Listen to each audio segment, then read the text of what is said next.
Hi everybody, and welcome back to another extra very special hobby stream here at Hobby Titans. I'm Zach, and folks, I think we might have a reoccurring guest on our hands because Kat is back after only a few weeks not being back. Yeah. Yeah, so I'm excited to have her back because we really sort of coerced her into coming in and basically painting a Wraithlord for my Saim Hann army.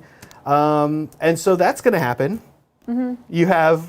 I'm excited. It's my first time. First time painting a Wraithlord. Okay. So, yeah. I was wondering if it was your first time painting a Wraithlord or your first time being basically kidnapped and asked to paint someone's Wraithlord on stream. I want to say second time being kidnapped, okay. but first time painting a Wraithlord. Fun, I guess, in a way. Awesome. Well, we're going to get into it. Guys, let's get creative.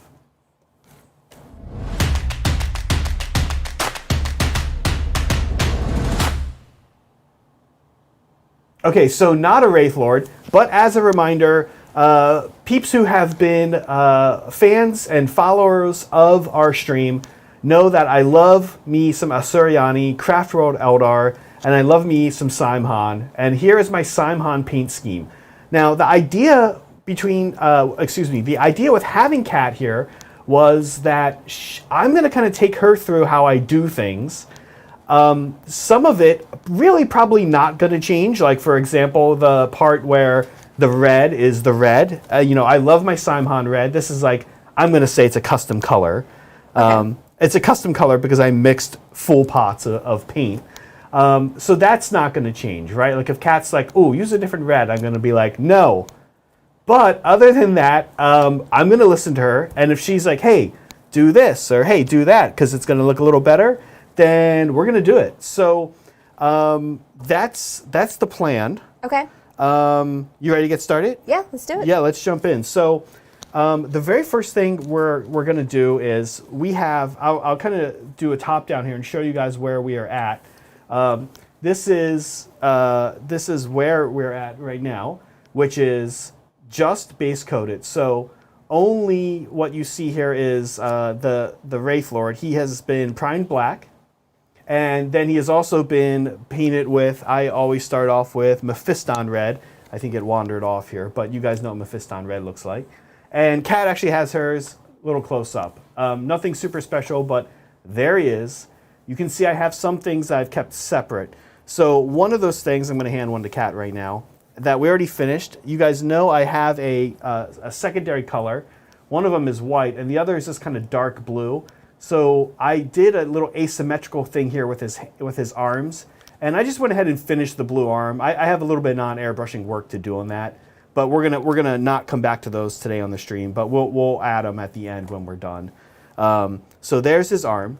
What you can see has not been done is the head, which is also there, and you guys know what a Wraithlord head looks like.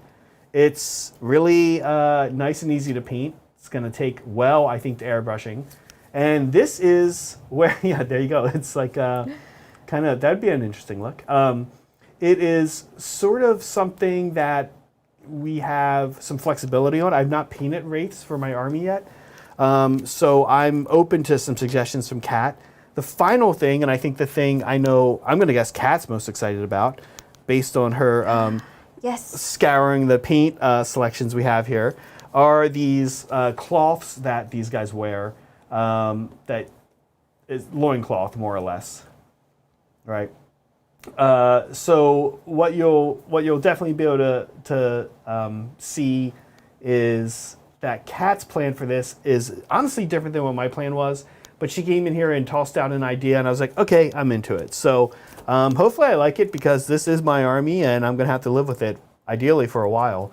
So let's do it. You ready? Yeah. Okay. Let's go. We're going to start off with really just some basic airbrushing here. And all we're doing for our very first step is putting in a little bit of Evil Sun's Scarlet. I'm going to pass to Kat first here. Kat, what airbrush are you using today, by the way? I am using a Infinity by Harder Steinbeck. This is specifically the Cult of Paint version. Yeah. And really the big difference between the normal Infinity from Harder Steinbeck and the Cult of Paint version is the needle is different and the trigger is slightly different. And if you are a, I guess, veteran airbrusher, you can probably tell the difference. But if you are just starting off with the needle that Cult of Paint has made with Infinity, gives it a little bit more versatility than the normal needle that you get with the Infinity, Harder Steinbeck, that you get with the normal Infinity from Harder Steinbeck. The normal Infinity is made for very precise, very, very, very small detail airbrushing. You could put like the white light glow in a Space Marine's eye with an Infinity. You can get super, super, super small with it. I think I kind of want to get that. Yeah, it's really great, but it clogs very easily if your paint is too thick. So you do have to, if you are used to the way that a like a Patriot puts out paint, you do have to break yourself of being able to pour paint straight from a bottle all the time. That's gonna be hard for me. And you do have to thin it to the point where it's almost water, essentially. Oh, I hate it. But you know what? It's the type of thing that I should get into. So what we're doing here is Evil Sun Scarlet. I got started here. You can see it's a pretty intense Zenithal. Because I've already base coated with Mephiston Red, there's not really going to be like black showing up, which is nice. So I do a pretty intense Zenithal. Remember, we've got 2 more reds and then white coming after this. So this is, as Brett and I like to say around here, this is not the color of the thing. This is the color that before the color of the thing, right? More or less. So I did my guy, I did his sword arm. I'm doing, here's Cat's sword arm. I'll also knock out some star cannons. Of course, as a game person, right now, I'm gonna go ahead and just paint up the star cannons for this guy. But ultimately, I'll probably have to magnetize these and paint, a few different guns. Kat, is this your first time painting any Games Workshop Space Elves? Space Elves, yes. Yes, I have painted a, what's the big robot thing? Wraith Knight? No, the Canis Rex model. What I don't know what that Imperial Knight. I'm not entirely sure. Oh, that. I'm obviously a huge Games Workshop fan. I play the game all the time. Yeah. The game. She has painted, actually for us, for our narrative club a couple years back, Kat painted a knight. And I am not a big, it's like the normal GW knight kit. It's the Canis Rex model specifically, because the Canis Rex model I think it was the Night Warden. Yes, that's what it was. The Canis Rex model ended up taking over the entire Night Warden line. And the thing that I really liked about it was that you could open the cockpit. And I love putting chickens in all of my finished pieces. And so I built a little nest and put a little chicken inside of it. Where do you get your chickens from? Are those custom chicken sculpts? No, I wish they were. Maybe they'd be cheaper. Reaper makes a line of, it was specifically their Legends line, so they're metal chickens. And they make a line of village children. And the children come with 2 kids and 2 chickens. And so what I did was I went to every single game castle. I bought up all of the chicken, the children minis. And then I ripped open the packaging, took the chickens out, and then I was like, here, give these to somebody. I don't want the children. I just wanted the chickens. Yeah. Well, do they still make that?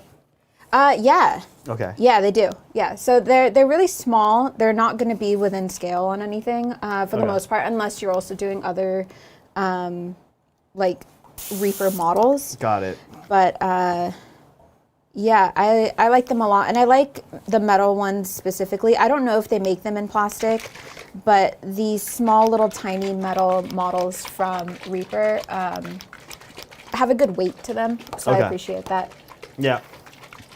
All right. Well, you actually sort of answered the question, but in a couple ways. The knight, of course, is, which I don't even know what that knight was called. I'm glad you did, because I did not know.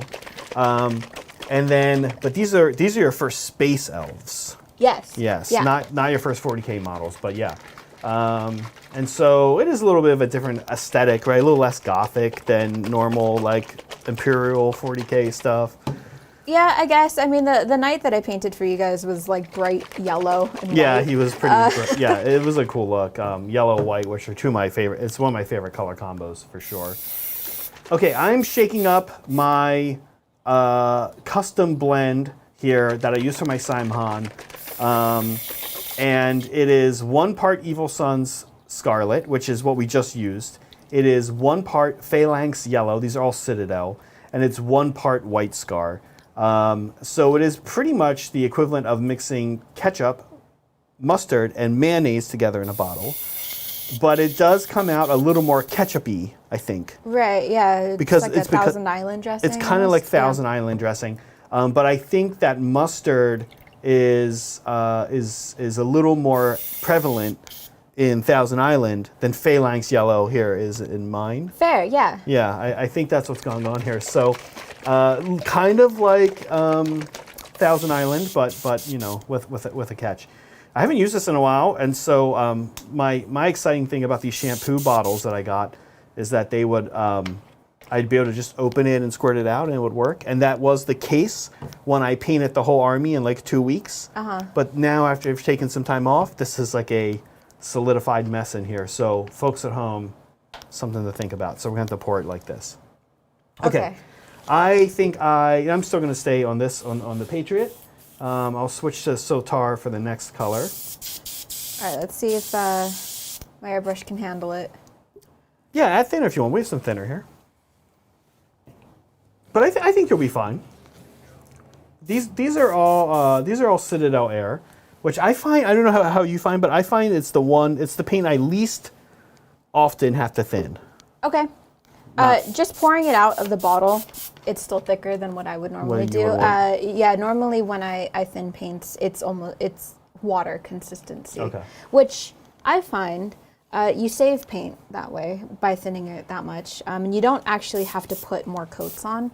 You just do have to wait fully for something to dry before you move on to the next step. See, these are big differences between Kat and I. I just hear like more time, more time, more time. No, not at all. One staple in my hobby kit is a hairdryer that I bought. I think it was $20 at Target, and yeah, it's something that if you just like keep on low, honestly, like when I'm airbrushing, I'll probably have it like either like taped to the table or something like that, and I'll just pass my model through it really quick. Oh, that's a good idea. I think actually Brett was saying, I think it was Brett was saying we need to get a hairdryer here, and we wanted to come up with, this is such a Brett thing to do. He's in the studio, by the way, but he can't defend himself. And we were thinking that we wanted to design some kind of rig to set the airbrush in. I mean, not the airbrush, the hairdryer in.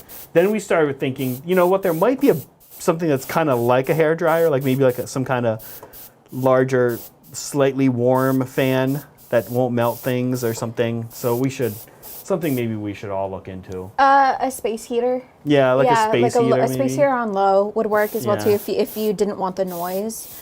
But it's already pretty warm in the studio, so like. Well, right now it is. Yeah, I don't know if that's the best. This is a little warmer than usual. Now, here's what I'll say as I'm putting down my first custom blend here. This is where I start sort of doing highlighting, and the spots I tend to pick and it's really not that much highlighting because, like we said, this is the color of the thing, right? Mm-hmm. So what I do when I do this color is I kind of go all over. I'm again kind of Zenenthawing. I'm letting the deeper reds still peek out a little bit. The areas I'm kind of hitting a little bit more than usual, you can probably guess, right, are the shoulders. Yep. I actually do the knees, even though I probably shouldn't because they're kind of far down. And I usually kind of do this crest right here. Okay. Even though on this crest, I'll show you guys here, you know, his chest really.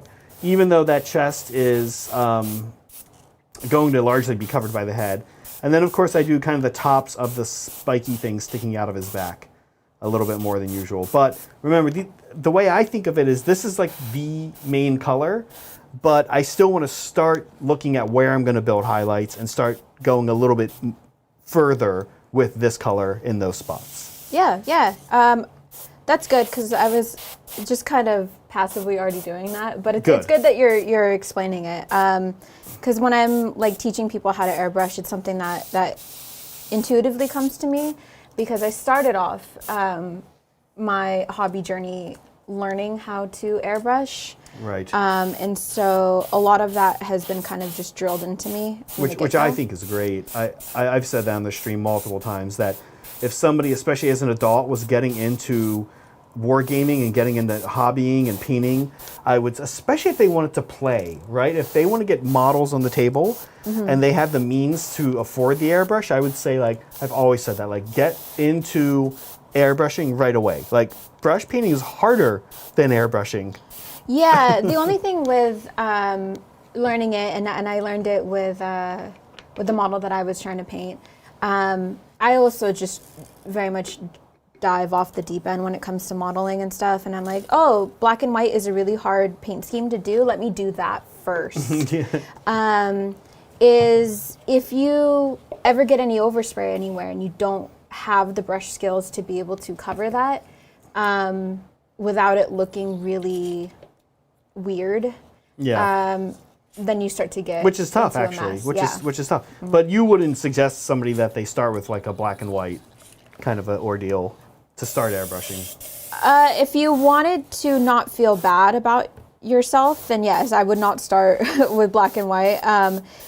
But honestly, it's a great tool to learn highlights and shadows and stuff, because when you're doing a black and white thing, you want it to look purposeful and not like you just then it's all primed it. And so it gets a little bit further into really focusing on light and shadows and stuff, and going a bit deeper into that, which if you really want to learn the fundamentals really quickly, then yes, I would suggest it. I never tell people to shy away from doing something unless they're just really intimidated by it. Yeah. But they got to tell me that they're intimidated by it before I go, okay, well, let's start here then. Yeah, because you're not wrong. Like an airbrush, it's like, it's easy for me to say, hey guys, just start airbrushing. But like, it's a little weird, right? Like it almost looks like you're like getting ready to ink somebody up with tattoo. How's it coming out? It is coming out pretty okay. It's a little bit. It doesn't look like there's it's a quite, little. Yeah. Solid chunks in it, but it's okay. It's not doing anything bad. Well, thank you, Michael Cody. As always, thank you, Michael. Michael says, welcome back, Kat. Question for both of you. What do you think of the synthetic brushes, for example, the Citadel ones? I'm trying them out, very different feel. But what do you think about synthetic brushes? I think synthetic brushes are great. The only thing about them is that they don't last as long as really well taken care of natural hair brushes. They are cheaper though, so it just kind of depends where you want to go with that. I prefer when you're doing really detailed work, like if you are painting faces or trying to do any freehand work, where you don't want to be dipping your brush back and forth all the time, get a really good natural hair brush. They hold on to moisture a lot longer. They tend to dry tip less. And they're easier to, if you do mess them up, recover than a synthetic hairbrush. Because, oftentimes with synthetic hairbrushes, once that tip starts curling, there's sort of no way to get it back to the way that it was. And with natural hairbrushes, it just takes some time. You got to condition it. You got to really deep clean it. Yeah. But you can bring it back to almost the way it was when you first bought it. So. Yeah, and I'm kind of curious what you use. We randomly got this stuff here for it, the Masters Brush Cleaner and Preserver, and it works pretty well. Now that said, Michael, you've heard me talk about the GW Citadel synthetic ones. I picked them up and just kind of randomly used them. And I agree with what you're saying. I think, however, I kind of like they take abuse better and they're almost the brush I want to wear out. I almost like get them because I know I'm gonna beat them up a little bit. Fair. And so if you beat up a natural hairbrush, it's gone. It's gone in one session potentially. Kind of. You can bring it back, I guess, is your point. Yeah, unless you're losing hairs or something, right? But I also use a lot of different mediums as well too. You can't use a synthetic brush in like lacquer paints, or they tend to want to die in enamel paints, and so that's definitely something that I keep in mind. I will use anything. Like I have brushes that, I have a synthetic line of brushes that I really like. They're the Winsor Newton synthetic stuff, but I also really like the Winsor Newton natural hair, the natural Kolinsky stuff. But I understand that it's expensive, and so I use a bunch of different ones. And honestly, I will go to like art stores and Get them there. other stuff like that where Not always gamer stores. right, where like I'm like, oh, this brush is $2, where if I were to get like a Citadel version of it, it's $8. So Right. I see, and I we should at some point, because this is something both Brett and I have said we want to get more involved with, but I at some point should we should have you on, just honestly to show us how to take care of a really nice brush, because typically I would say that I don't really deal with really nice brushes. There it is. I more or less will buy a fairly decent brush and kind of run it into the ground over a couple weeks, and then get more, then recycle it into a dry brush, and first recycle it into like a messy brush, then a dry brush. It goes through like stages. Okay. But I'm not buying Winsor Newtons and doing that with them, right? Like I don't think I would do that. So I would like to get a few really nice brushes that I can't do that with. You know what I mean? Yeah, or that you should kind of break yourself of that habit with, Right. and learning how to take care of your brushes and stuff. Exactly. Going back Ooh. to like brush cleaner, I really like the Unicorn Goop from. They split into two companies. I'm not entirely sure if it's Monument Paints or if it's Creature Caster that got it, but I like their Unicorn Goop, and it's very similar to the brush cleaner that you showed earlier, where it's a solid thing. You just get it wet, and it's a brush conditioner as well too. I will also carry around like I travel a lot, and so oftentimes there's like travel size or like hotel size conditioner bottles. Right. And I will 100% steal those for my hobby brushes, and then leave those on my brushes. Got it. If I know I'm not going to be painting, the next day or something. Right. Yeah. Okay. That's all interesting. Yeah, I need to learn better brush care. But I will say, I do love being able to beat a good brush, beat a medium tier level brush up a little bit. And honestly, I think it's just, again, it's kind of just like time, like like I want to be able to get through it, But honestly, I do sometimes go to start edge highlighting. I'm like, there's really no good brushes for this anymore. Because you've destroyed them all. I've destroyed them all. Yeah. So I do have brushes that I will beat up. Like I will buy packs of craft brushes and stuff for dry brushing or basing or whatever. And then I do have like my nicer brushes that I keep in a case that I'm very like, I'm going to clean this out thoroughly every time I know I'm going to set it down for a really long period of time. I will put conditioner in it and take care of it and stuff. And I'm very...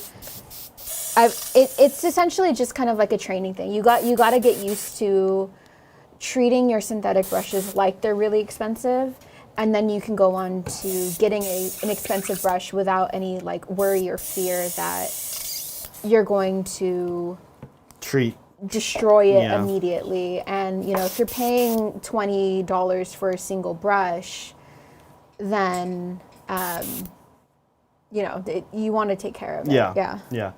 Yeah, I mean, it's like anything. I guess there's a case to be made for that with anything. I know, for example, that I had to learn how to not leave garbage in my car, like cups and just snack wrappers. And then once I did that, Megan agreed that we could get nicer cars. So it makes a lot of sense. Other things in life, of course, are like that as well. Okay, how's this going for you?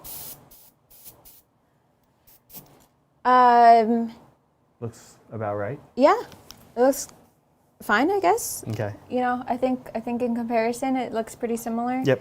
That's the goal. Sweet. And then our last highlight color is going to be my favorite, Citadel or Minotaur Skull White. Thank you, Omniscience Sphinx. Hey y'all, I'm still new with airbrushing, and every time I clean it, it does not work right from time to time. Is there a better way of cleaning? Okay, well, I'm sure Kat has some thoughts on this.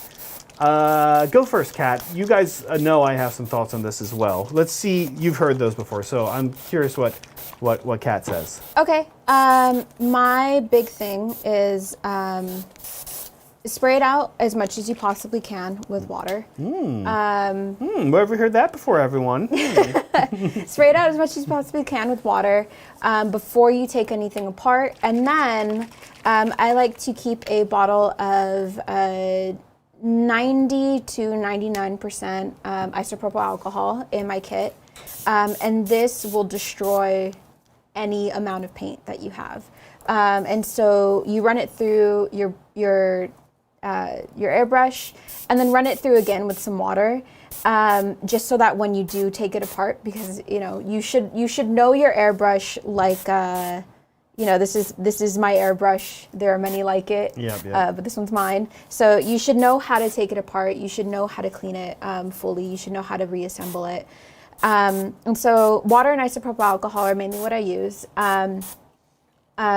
When you go to take your needle out. You want to make sure that you're not banging it against anything. And then when you go to clean your needle, you're not twisting or, scrubbing at it or anything. I just take a paper towel, soak it in some isopropyl alcohol, and then just for, 10 minutes, just get at my needle so that, it gets everything off of it. And then as far as like cleaning the body of the airbrush, it depends on how bad it is. Normally I can just run it through with some water and run it through with some isopropyl alcohol and everything's good. If I find that I have a really bad clog in it, then it tends to be a little bit trickier. Normally the clog will happen in the inner needle or inner nozzle of your airbrush. And if you have a needle that you've already messed up, you can take that needle and gently kind of scrape around the inner nozzle and then just start to push. Do you ever use these guys for that? I'm not a big fan of anything that has a potential to scratch the metal. So anything that is metal itself, I don't want to take to my airbrush. There's these things that you can buy in bulk. They're called micro applicators. They use them. Model train people love those things. Yeah. You can get them in a bunch of different sizes, but you can buy them in packs of 500 or something. Okay. You like those? I like those because they're unlike Q-tips. They don't leave behind little fibers or have the potential of leaving behind little fibers and stuff. And then. When it comes to cleaning it out, very, very, very, very, very carefully do that. If it still doesn't work, then get a plastic Solo cup or something, fill it with some isopropyl alcohol, take your airbrush fully apart, and just soak it. Soak everything. And just soak it for a good couple hours or something, and then go back at it and scrub at it again, and then run it through with some water and stuff. It just takes time. Yeah, I think that water is really my main cleaner. And the first thing Kat said is what I always say, right? I'm always using one of these bottles. You guys see me doing it all the time. I'm always spraying water through constantly. People are like, oh, only when I change colors. Like, nope.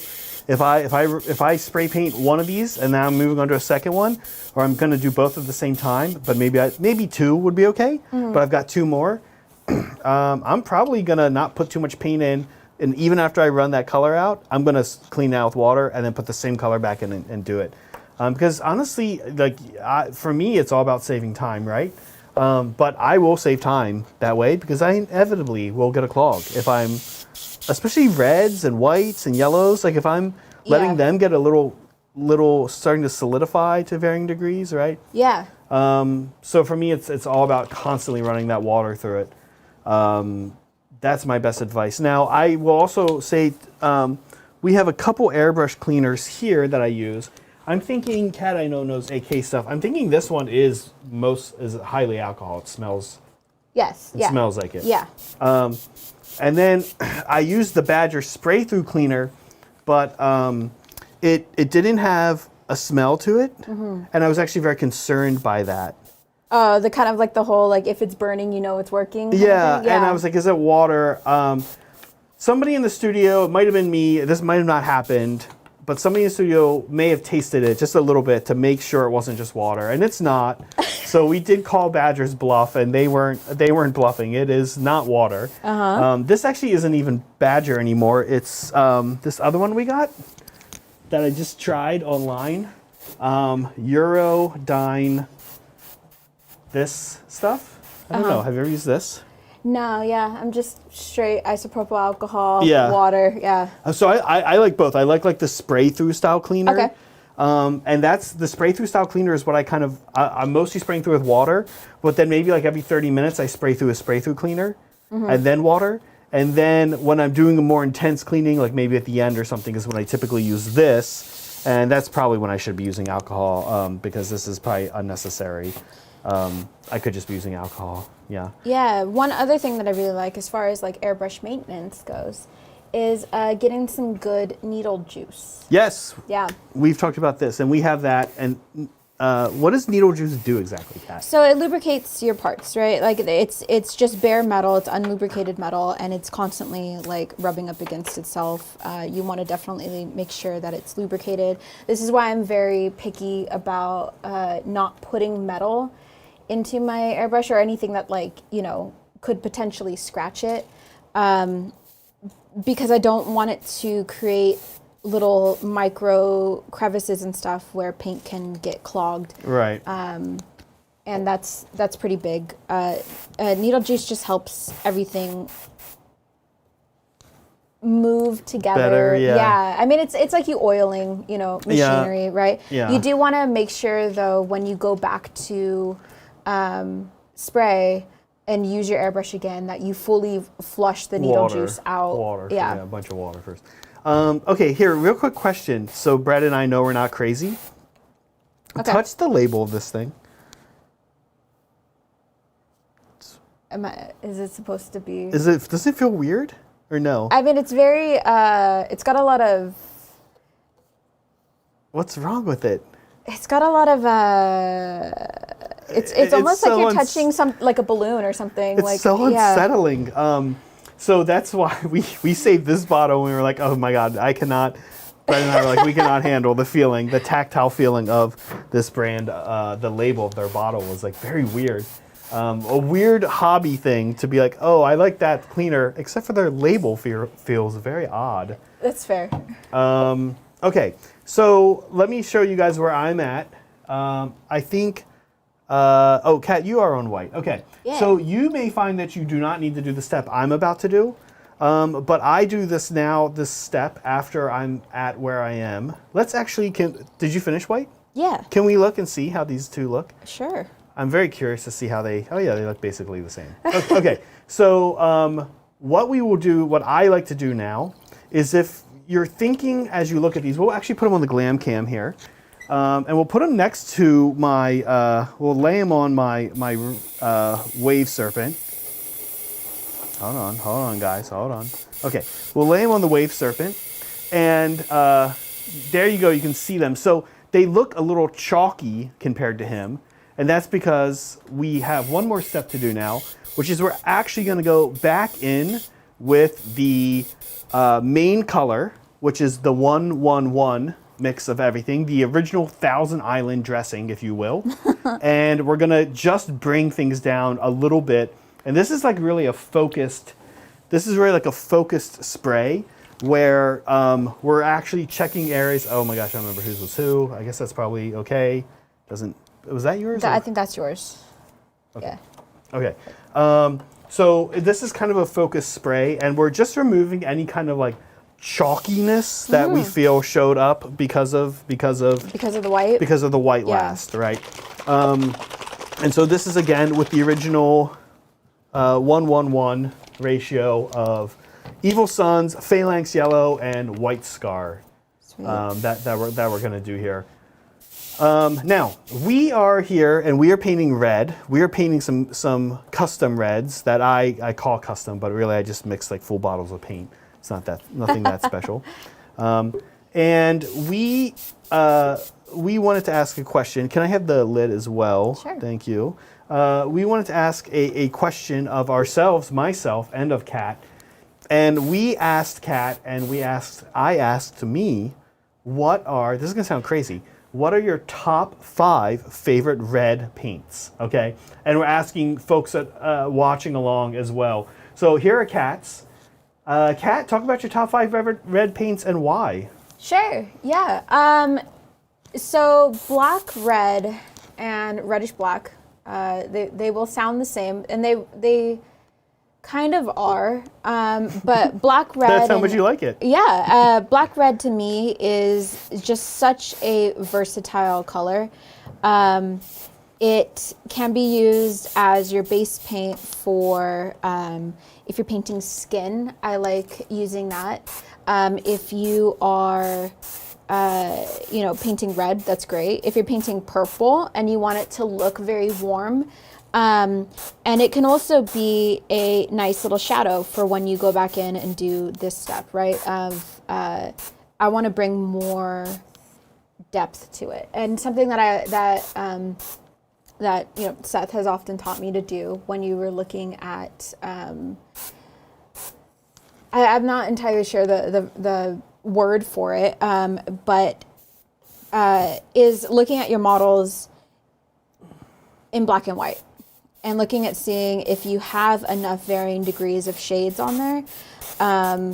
And so oftentimes what I would do during this step is actually I would go in with black red, turn the model completely upside down, and back spray it that way. Almost like anti-zenithal. Exactly. Yeah, you're zenithaling in the shadows, and so that's what I like to do with this step of you want to de-chalkify it, right? Because white is a very overpowering color. Right. And so you just want it to look like a highlight. And so what I would do is do this step, but then I would also turn it back around and do this with like a reddish black or something. I'm half tempted to do that today. The only issue is that my lowest red is Mephiston red. Right. And that's not that shadowy looking. So what do you think would happen if we did that here with Mephiston red? I mean, we can try it, definitely. We can definitely try it, because, when you base painted it and when you base coated it, you did leave, you didn't cover all of the black. And so that's essentially kind of what you would create with red black or blackish red. And so, yeah. Should we try red black on this? Because spoiler alert, we're still talking about Kat's favorite reds, but AK red black is also one of my favorite, or my top 5. Yeah. But I don't know that I have any here.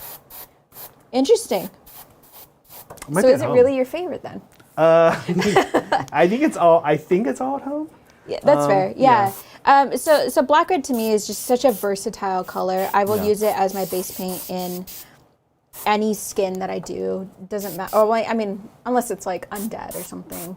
But any like normal human skin tone, I will base it in red black. Yeah.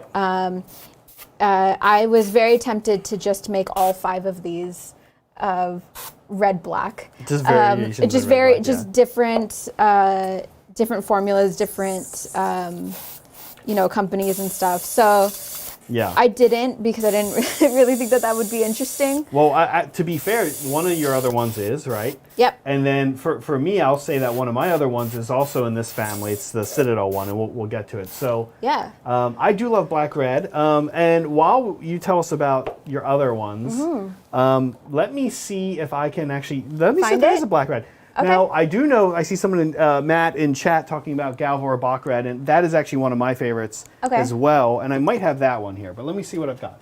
Sure, if I have yeah. it. So Vermilion is also by by AK Interactive. It's a very, very, very bright red, and I don't have it with me, but I have a water bottle that is what you would be considering like a salmon color. We also used it on the stream 3 weeks ago when we did the trees. Yes. Yeah. It's a very salmon color, so I like it a lot. And I'm just a big fan of any bright colors in general. So salmon, like a mint green is also like in that kind of same family of it's bright, but it's not neon. Oh, right. We both love AK greenish white. Yes. I have that here, but I don't think I have black red, sadly. Sad. I took it home for safeguarding. I don't want Adrian and Brett getting their hands on it.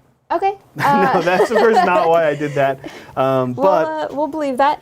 And then the other blackish red on there by Abtalung is actually when we had the trees on when I was here last, is one of their high dense acrylic colors. So it comes in a tube. And I just like the formula in the tube paints and stuff. They're very easy to mix and stuff. But also what we discovered, or I guess what you discovered when we were painting the trees, is the solid high dense acrylic paints. They're very opaque. And so you can get color on there very, very, very quickly, but they're really easy to thin out, which I like. The Angron Red Clear from Citadel. Oh yeah, let's talk about these a little bit. Yeah, I really like their clear paints. And I realized after leaving last time I was here that I said I had never used any of the Citadel Air stuff, because honestly to me the air paints and the clear paints seem like separate lines. Yeah. So yeah, no, I like all of their clear paints. I would compare them to an ink. If you've ever gone to like, a Michael's or something and just gotten like writer's ink and just shot that through an airbrush. Yeah. They're very intense in color, but they are clear. So they make really good filters. They make really great overall like glazes and washes that can really be easily put through an airbrush. So I like that. We were chatting before the stream and saying, I found that this line of paints had a deceptively low key release from Games Workshop. Mm-hmm. Typically, those of us who are tuned into whatever Citadel and Games Workshop are up to, we know everything that they come out with. They came out with you said they came out actually when the contrast paints came out. Yep. I really heard nothing about these. I heard all about the contrast paints, which didn't, quite frankly, super appeal to me. I've since started using them for a few things, and I do like them. But I never heard anything about these, and I kind of strolled into Game Castle at one point and saw all of these, and I was like, what is happening here? These are totally new, and so I've tried out the black one.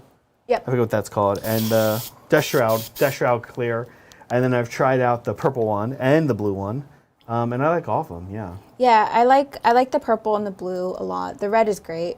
I just like all of their clear paints. And yeah, they came out at the exact same time the contrast paints came out.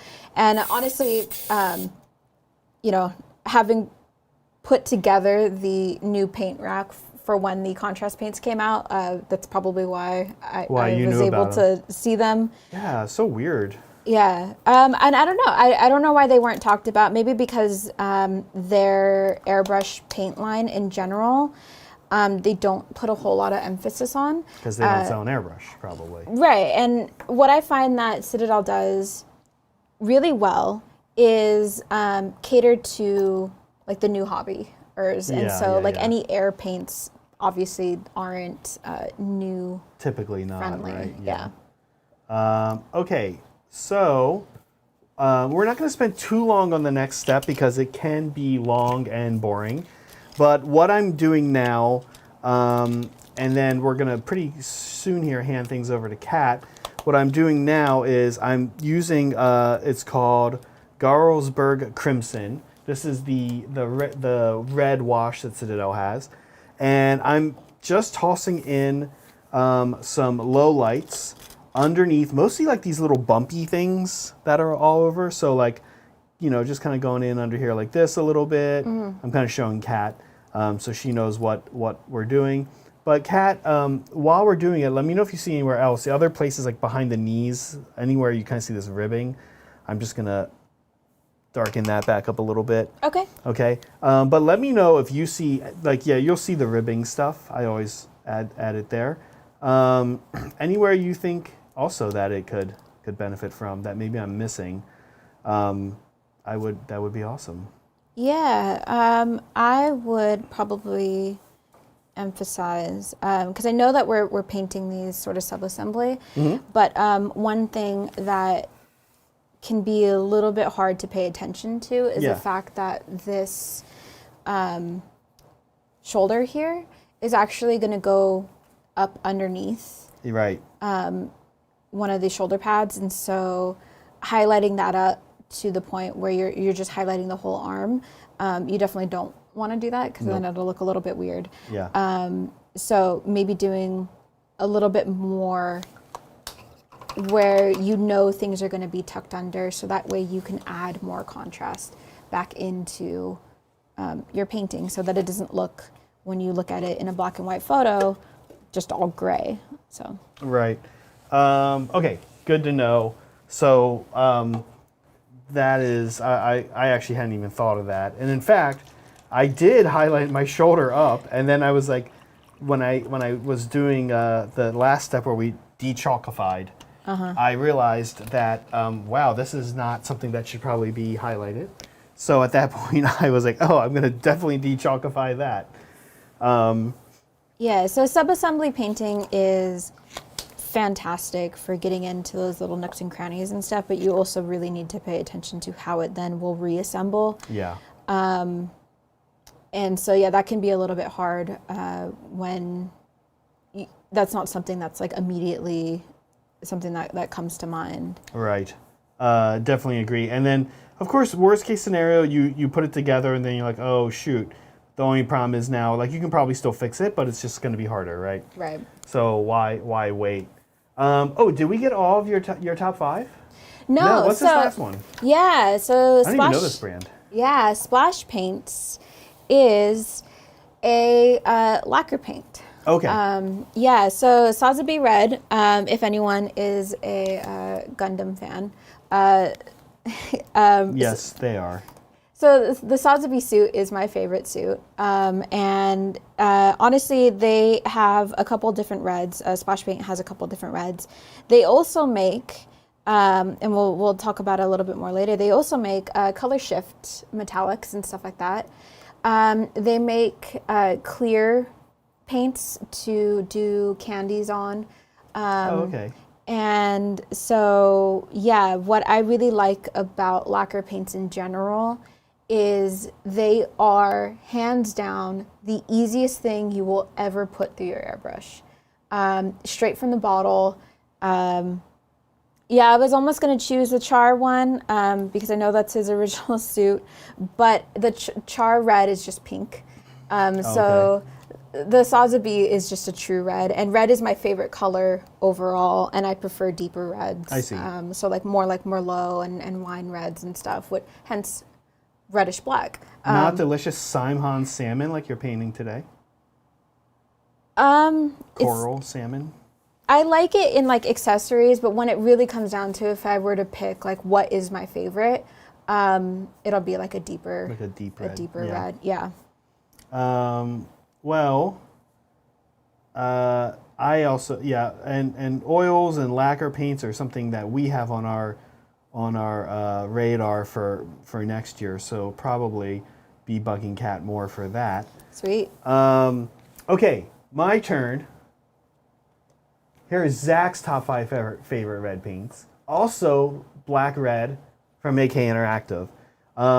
I've often said that I really want more of these kind of like basically red, but with like, or excuse me, basically black or basically white, but with like the ever so slight tint. Yeah. And that these are actually hard to find, but AK probably does a better job than any of them. They also have a new one I like called, I think, oh my gosh, it's the blue equivalent. It's like a white that has just a little bit of blue. It's like snow white. No, that's the Minotaur one. I forget what it's called. It's like a bluish white. It's really light. Yeah, I believe you. Anyway, I love AK for making paints like this. I've been looking for them for a while. I do love Citadel Air. It's probably my favorite line overall, and they have some really wacky kind of cool colors. And they're not shy about vibrancy, which I like. Mm-hmm. But they don't do a lot of interesting whites and blacks really. So I super appreciate that about AK. Here, Galvor Bach Red. This is very similar to Word Bearer's Red. Both of these two kind of live together. But I do love me some Galvor Bach Red. This is also, this is what we used to paint our redwood trees, actually, when we paint redwood trees. It's also fairly deep in that line. Of course, Mephiston Red, which I used today. It's just like my classic go-to very red red. That and Evil Sun Scarlet, which we also used today. When I like bright models as well. And so, this model started primed black. But the first color on it was Mephiston Red. That's like 60% up that's like really a 6 out of 10. Yeah, that's like right away. So, I want my Asteriani. They're good guys. I want them to be bright colored. And so right away do this big jump. Okay, here's one. Maybe I can stump Cat with this one. Nebula Red by Minotaur. Have you seen this one? No, I have not. Okay, it's sort of weird. I think I have it around here. Oh yeah, here it is. It's a weird color. It's like ever so, I feel like it actually might be similar to, no, not vermilion. I don't know what it is about this color. It's a very magenta red. It's like a magenta, it's like a magenta red. So here, I'll top down it here. Yeah, I don't know. It's like, yeah, I mean, like it's sort of just, I paint the smallest thing for folks at home to see. It sort of just looks... it looks more just like a true red, honestly. Yeah. That's what I was going to say. I know it looks like a true red, but no, like, it's, I guess, not as warm as, like, Evil Sun Scarlet, for example. Right? Which is funny when you're talking about a red. I know. It's not as orange. It's definitely more purple. It's not as orange, right? Yeah, it's a little more purple. So... I do love me some Nebula Red. I think it's like, that's sort of what's missing from the Citadel line is like a more purplish red, less orange red. They have a lot of vivid orange reds, and then they have like the Galvor Bach line, and then they have magentas. But they kind of skip over this like pinkish, ever so slightly purplish red. So that's I think why I like Nebula Red. And frankly, it holds up to its name because lots of times when I do galaxy nails, if somebody wants like the Horsehead Nebula, which is a famous nebula that's very red, it looks great for it. So that's even why I think I bought it. I was like, oh, Nebula Red. I should use this on galaxy nails. Oh, that's funny. And Minotaur's line, I don't know how you find it, but it's hit and miss for me. A bit, yeah. Yeah. I overall, really like their ghost tints, though. Which is my last one here, right? Fresh Blood. This is the Minotaur Ghost Tint Red. And this is what I use for all of my blood all over my ogre mouths. And I don't actually like putting fresh blood all over my models overall. Largely because I paint armies and factions that don't really like do that kind of thing. Until I had an ogre army in Age of Sigmar, my Beastclaw Raiders. And they just like eat everything. So totally makes sense and was happy to finally get to use it. I haven't used ghost tints other than the red, though. Have you? Oh, yeah. Yeah. How do you find them? I like them a lot. Going back to the days where Seth was teaching me how to paint this really complicated paint scheme that I had in my head, I wanted to do heat exchange on the exhausts for yes. the so Imperial kind of like that rainbow kind of like. Yeah, so it goes from like a really coppery brown to like a blue, purple, you know, whatever. And so what he actually taught me was essentially the kind of technique that you would do when you are painting something a candy color in a candy technique, and that's very prevalent in when you're painting Gundams and stuff, or any mechas, or cars as well. So that is the technique of putting down really smooth metallics, and then painting a clear color on top of it. And so that's what I use the ghost tints for a lot, because you can do colored metallics, but it just doesn't provide that like really well blended, cohesive something weird look. about it. Yeah, it's a different look. It's a different look. You know our friend Andrew, and he has the Space Marine, the Night Lords, and he used the blue to do this, and he said it was a big pain in the butt to do a whole army with that because, you know, it pulls, right, and so you have to be careful and have a hairdryer. Yeah, and have hair. Yes, I don't know that he used a hairdryer. For my use for it, I never had too much where I had a problem with it. But I will say that it was fun to shoot through an airbrush. Also, like on this, they have a terrain piece and there's like a stone slab. So spraying it on an airbrush first made it just look like the stone slab. It was like where they carve their meat. It's like a butcher block for them. And so it really made it look like used. Yeah. Exactly, like it had been having years of blood on it. And then after the airbrush, going on with brush over top of it, gave it a really cool look of that feel. So it's magical stuff, but I do think it's a little finicky. Although, and I haven't used it enough to even probably be able to say that. Yeah, you're also not the type of person who wants to thin their paints.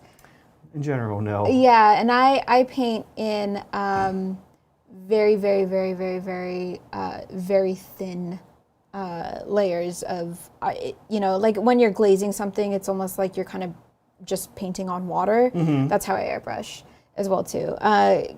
It saves on paint, sure. That's not my biggest concern. My biggest concern is it's very easy to add on if I need to, but very hard to paint back over something and still save a blend that I want to save.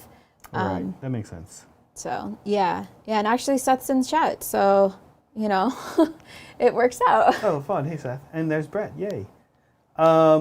Speaking of chat, we do want to give a shout out to, I know Matt Baker is in chat, and we want to give a shout out to Dex, his son, who we hope feels better, and sounds like he's okay, hopefully. But awesome that you guys are still here, still watching, Matt and Dex. Thank you for being here most weeks. It's super fun. And get better, Dex. That's it. Yeah, get better. Okay, where are you at? I am Let's shoulder zoom you. touching the little like bumpies. Yeah. I'm not entirely sure if I'm doing as much as you did. No, it looks about right. Okay, cool. Yeah. And these are, honestly, I have found that the Asaryani models, compared to, for example, the my Tau, they don't really have a lot of recesses. Really, I use this mostly to recess wash and just shade Kat's saying it, she's saying like, I'm touching the bumpy things. And that's pretty much the way to think about it. I want that shade on the bottom of the bumpy thing and on the flat area right under the bumpy thing, more or less, right? Okay. And so that's kind of the look we're going for. And it does just kind of help by tossing that little contrast underneath of them. It just helps them pop out a little bit more. So it's an easy step, but recess washing can be a colossal pain in the butt on some armies. It's a little worse on Space Marines, I think, and on Tau than it is on Asaryani.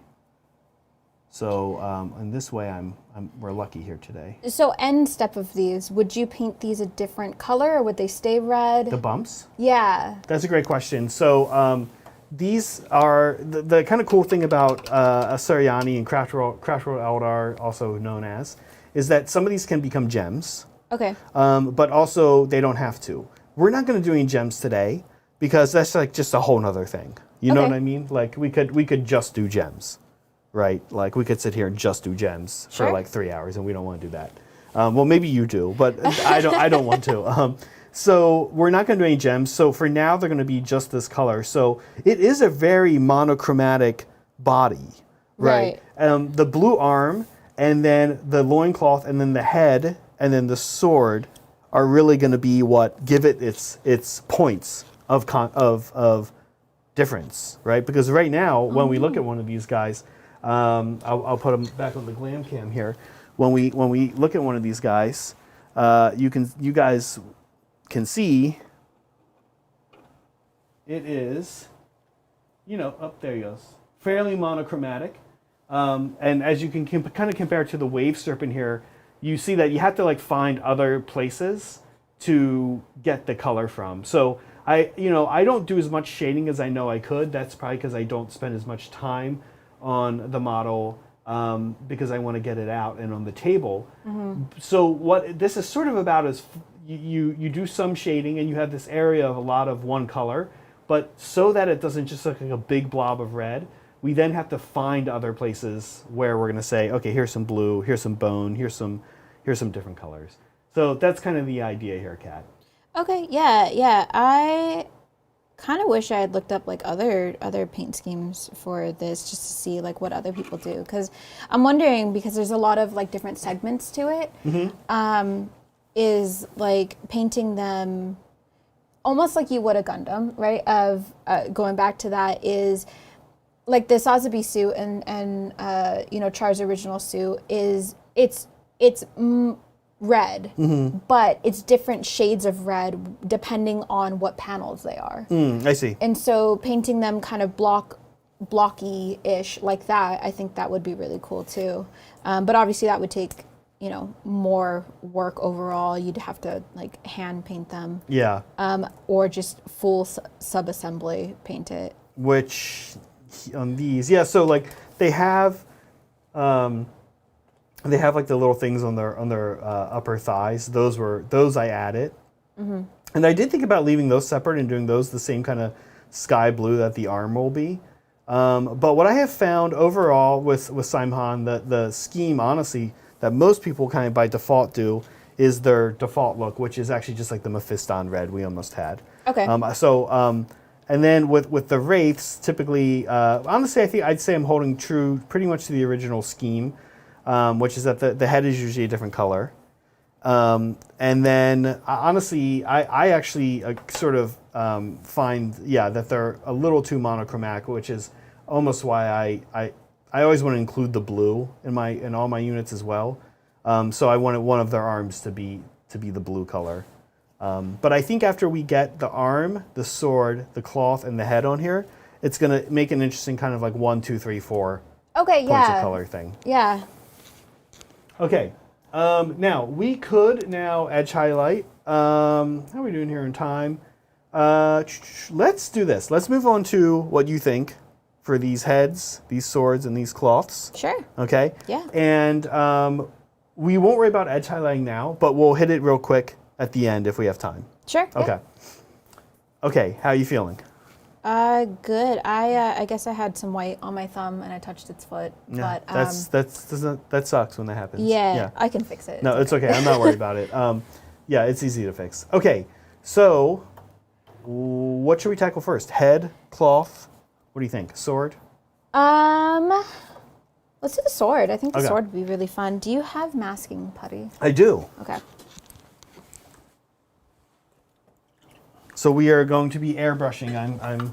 This means I'm going to grab a big chunk. Folks at home know we love our AK masking putty, mostly because that's what's at Game Castle. Yeah. Oh no. Oh, so this one, let me see. I got it. We have a. Do the Patriot in it. Yeah. Yeah. We have a. Awesome. I don't want to put metallics through this guy because I'm afraid that it's going to clog. Oh, you want to use the Patriot or do you want to use the Patriot's? I'll use the Patriot. Patriot, Yeah. okay. Unless you wanted to use it, it's fine. We can both use it. It's okay. fine. Yeah. Okay, so I'm masking the handoff, right? Yeah. Okay, what's the plan for the sword? I really liked what you did, at least with the canopy on your thing. On the wave serpent. I will learn the names of things. I actually prefer that you don't know the names of them and just say thing. I don't know the names of most Space Marines, and they're like the most popular faction in this game I play. So I'm just like, oh, this spaceman with long gun. Yeah, so I'm gonna mask off the hilt and everything and the handle. Okay. And I just want the blade. But yeah, so with the thing that you have, you painted the canopies a metallic blue, and I want to, since they're all going to go in the same army, have it be consistent, which I think is really cool. So if we paint these almost like they're made out of the same material that the canopies are made out of, I think that would be really cool. Interesting, good tie-in. Yeah. Yeah, I like it. Thank you, Kyle, by the way. Kyle says, so please help. I'm having trouble painting my Necron blades. Please help. Thank you. Kyle, when you say Necron blades, I'm assuming you're meaning like the swords on things like Skortep destroyers and even... who else has blades in that army? Lichguard and stuff like that. And not, I'm guessing not like tomb blades, which is a unit. So correct me if I'm wrong if you're still here, Kyle. If you mean tomb blades, let me know, or if you mean like a specific unit. So Kat, we're going to test your 40K knowledge a little bit.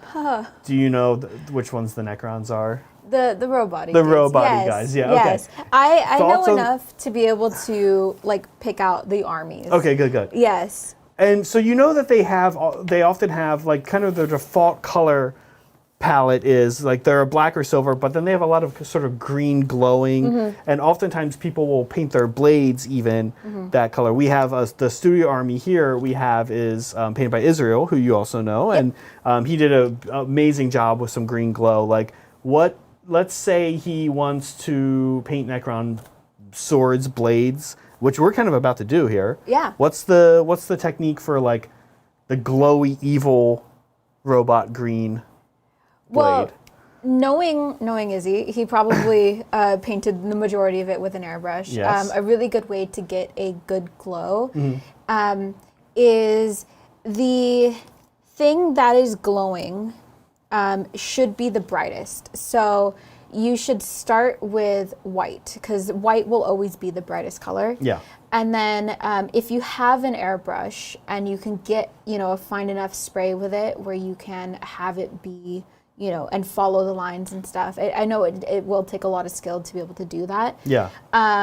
But just starting off with the white and then slapping a clear green or clear blue or whatever you want the glow to be right on top of that, that'll give you a really cool glow. And then if you wanted to go back in with a really fine brush and just do white along where edges and stuff. Edges, where the glow is going to be coming from, because like I mentioned before, the brightest thing you want is the thing that's actually glowing. Got it.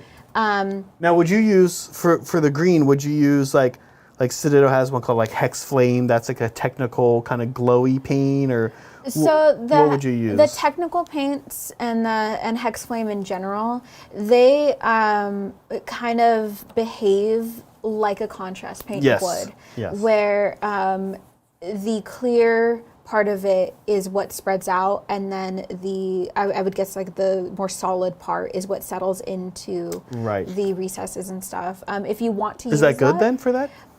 Sure. I would do it on a white base though, because it is a clear paint in general, so you want that bright light to be coming through. Okay.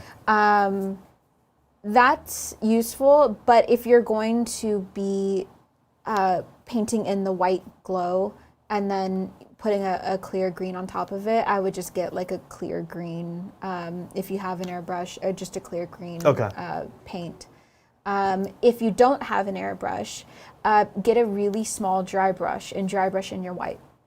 And that actually will help a lot. And dry brushing is just a tip on it's just a way to apply just pure color on the recess, or not the recesses, the edges, the opposites of the recesses. But you can use them as just an applicator of being able to apply opaque color without having to go back over it a bunch of times, and you can really like feather in a dry brush along, the glowing part of the blade. Yeah. And I also have some thoughts on this and a question for you. Let's jump in and get going on this, and then I have something I think what Kat's way is good. I'll show you an alternate way that can be interesting for a Necron glow especially. Okay, so what's our next step here? So I have Cool Ranch here from Turbo Dork, which is what I paint my 1,000 Suns. So Kat was happy to see there were like 5 bottles of it laying around. Yeah, I found a non-empty bottle, and there were several open non-empty bottles, Kat, let's be honest, but they were mostly very empty bottles. Fair. Yeah, so this is going to be our base paint. Now, are we kind of copying my oh my gosh, we're going to see if I can get Cool Ranch Turbo Dork through a Sotar. Ooh. I think I can if we're it's not too much. Yeah. Like if I was painting a bunch of Marines, then if you're doing it for a long time. Right. Yeah. What I find with it's gonna work for a little bit. Spraying metallics, especially acrylic metallics, you get dry tip really fast. Yeah. And Kendrick, I had almost forgotten your question. Thanks, Meg, for pointing that out in chat. Kendrick, we're going to get to your super chat here in a second. So one of the things I think is interesting, I only recently have started doing some glow OSL where I start with the white and then work out. Typically, I've done it the other way around, where I start the darkest color and work in. And so that's actually what you see here has happened on these guys. On these guys, all the glow effect here is started with the darker blue, then I go progressively lighters, and then spot with white, like right where the thing is happening. Yeah. I like that look for stuff like this, where it's like big areas where you're imagining glowing super vividly. Green can be fun to do, like a dark green, then you go to like a moot green. Moot green is a Citadel color that we love around here. I know Adrian and I love it. So you go like dark green, moot green, then you do like yellow, like phalanx yellow. And then I don't know that I would always hit white after it. I'm just covering this blade more or less, right? Yeah. Okay.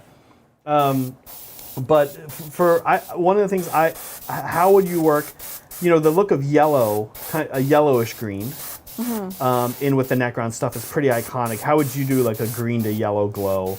And Kyle also, I'm going to zip back down to see where you're at here, but are you airbrushing, Kyle, or are you just hand brushing right now? I'm going to look and see if you've already commented, but if you haven't, let me know if you're airbrushing or if you're just doing brush work. What do you think, yellow, green? Have you ever done that glow before? No, and actually OSL is probably something that I haven't done a ton of. I tried it, and I was given the feedback of I need to do more, which is usually the feedback that I get because I am... You need to do more? Very hesitant on doing new things where I tend to go very light-handed with things. Oh, I see. Because I'm afraid of messing stuff up. But that's just a me personal thing. Well, I will say this about OSL and glow effect. I will say this. A lot of people complain about how much vivid, bright OSL I put all over my models. And for the fact that Dex is watching and other children, I can't say what I have to say to those folks. Because really what I want to say is, hey, I love my bright flashing lights all over my models, right? I mean, to each their own. So I guess I could say that to Dex. Yeah, it's to each my own. And what I'm saying is I love bright, vivid lights all over my Tau and my Asuriani because, hey, look, they're good guys. We want to see this bright glow. And they've got alien technology, clean burning not fossil fuels here. So, like, I want to show it off, I'm totally never apologetic about all the OSL I do. But you're right. Lots of people are like very like the instinct is we hear a lot of people say, oh, less OSL, less OSL, or less glow effect. No, right? do more. Yeah, know, make it obvious. Make it yeah. obvious that that's what you're trying to do, because otherwise it'll just look like overspray. Yeah. Did we like keep? I am so sorry. Okay, so here, I'll show you the trick. Pull down on the thingy. There you go, yep. Okay. Yeah, we got to get that fixed. Yeah. Yeah. We got to get a new one. Yeah, anything that you do, you want to make it look intentional. Yeah, exactly. And so do more. Yeah. I mean, do more, right? Thank you, Kat. Yeah. You want to make it intentional that is what you were going for. Kyle is just starting to airbrush and he's hand brushing well. So I would say, yeah, try the recipe is, I forget the first green. I have just done Moot Green Phalanx Yellow, but there's a green that I usually put down before it, Kyle, that's a little bit, I can't remember what it is. It's a Citadel, but it doesn't have to be a Citadel. It's just kind of like, almost like a Kelly green, generically speaking. Okay. Just like a very green. Yeah. And then Moot Green is a little bit yellowish, and then yellow. So you actually don't use white in this glow recipe. Okay. But you can. Yeah. Also. Yeah. Usually with glowing stuff, I like to go all the way up to white with it, just to make it obvious that that's what it is, right? Yeah. It's glowing, and usually when you highlight up to a certain point and you don't put that like white in, it tends to just look highlighted. Yeah. And that's really it. So that's why I'm like, okay, if you want it to be obvious that it's glowing, use a nice solid white just to go back in and be like, this is glowing. Especially if there's like little areas and like neck-round blades. Kyle will have like the little scripts, the little like hieroglyphics in there. That's where I think, like, especially if you think you can get an airbrush and you can get a real fine like white. I like the Minotaur. I think the Skull White, I always recommend it. I like it because of how poor its coverage is. Yeah. How many times you have to go over. Okay, look, I've got Dada B, blue Dada B, just Dada B, in my Sotar. So let's do this because I think I have like 30 seconds before it solidifies and permanently ruins my Sotar. So I'm going to very purposefully hold it so that the back of the blade is always towards me. The back of the blade, okay. Back of the blade. And what I am aiming for, because when you are airbrushing stuff, it comes out as a cone. And so what I'm aiming for is to hit that edge of the cone right along the edge of this blade. Okay. So where the ridge is, from the ridge towards you, you really want to stay Cool Ranch. Yeah. And the ridge away from you, you really want to stay. I want that edge to be. We're gonna get it all the way up to a pearl. We're gonna watch Kat as she does this. Well, thank you, Kenrick. Welcome back, Kat. Love the hobbying tips. I learned so much from the show. Question: I want to get my first airbrush. Where do I begin? Thanks. I bet we both have some thoughts on this. Kat, as always, take us away on this. It depends on what you want. If you have a local hobby store near you that sells, and you want it to be like a model store or game store or something like that sells airbrushes, I would actually go I'm sorry. Yeah. So what Kat means, and I don't want to interrupt her to be rude, but what she's saying is do not go to like Michael's if you're in the U.S., he's in Canada, whatever like large craft store you have. Yeah, like don't go into there. Well, in general, that's good advice, but overall, not for an airbrush, right? Because what happens is they have like a $70 or $50 airbrush they'll sell. Yep. And sometimes, like in the U.S., we get sent these like 40% off one item coupons from Michael's, and you're like, oh, I'm going to get me an airbrush, and it is never a good idea, right? Yeah. Okay. Just want to confirm. If you have no plans on keeping it, and you just want to know what it's like to have an airbrush, and you don't mind wasting, that amount of money that you're going to spend on this, what seems to be a really good deal, sure, go ahead and get it. But to me, with airbrushing, and the way that I was taught was, you want to get an airbrush that you will grow into. Instead of like going the route of like, I want a beginner airbrush, that's great, but then what happens when you want to graduate from that airbrush and you want more out of your airbrush, and your airbrush can only do so much? Or what happens when it just doesn't work very well at all and it's frustrating? Right, and then it just puts you off of the whole thing altogether. As a music teacher, as a former person who taught a lot of music, I would say, well, I'm still a person. As a person who used to teach a lot of music, honestly, it's the same overall what we see with kids, and you're like, oh, I'm just going to get a cheap violin. They're not going to stick with it. Yeah, they're definitely not going to stick with it if you get them a cheap violin. Right, or like the bass recorder that we all learned in elementary school, stuff like that. No, notice how none of us are still playing that? Yeah. Unless you're making really bad copies of like the Titanic theme song. I mean, we should do that. Love that. We should change the channel to doing that. So yeah, I just hit the edge of this, but you want to find an airbrush, and you want to talk to somebody that knows what they're talking about, and who uses an airbrush for model painting. I am a big fan of, and you guys are obviously too, of the Badger line of airbrushes, the Patriot.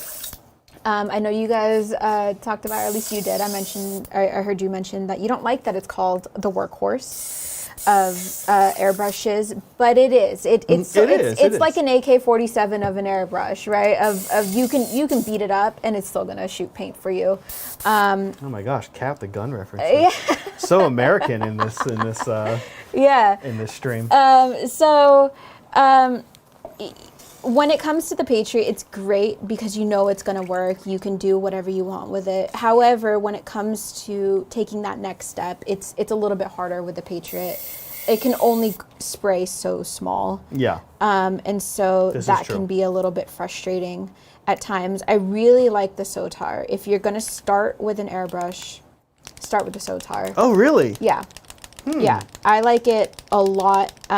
We have, that's what we use for conventions when we go around and, teach classes and stuff, unless we're being sponsored by, something else. Yeah. I really like the Sotar. As far as teaching people, it's the easiest one that I've taught people how to use. Okay. And I find that it's a good happy medium. Oh, can I ask why it's easier than the Patriot? Usually because you can get the finer cones with it, and so you can go further in teaching and really showing how to use your cone and how to get that fine motor control that you can't really get. Pass me the lid for it? I'll put on Dadabi. And actually what Kat's describing, we can show right here when we switch to our next color. Yeah. Because the two airbrushes we're talking about are the two in our hands, right? Which is the Patriot, which is what Kat has. And then I have the Sotar. I started forever on the Patriot and had that for a few years. I actually bought a second Patriot and then also the Sotar.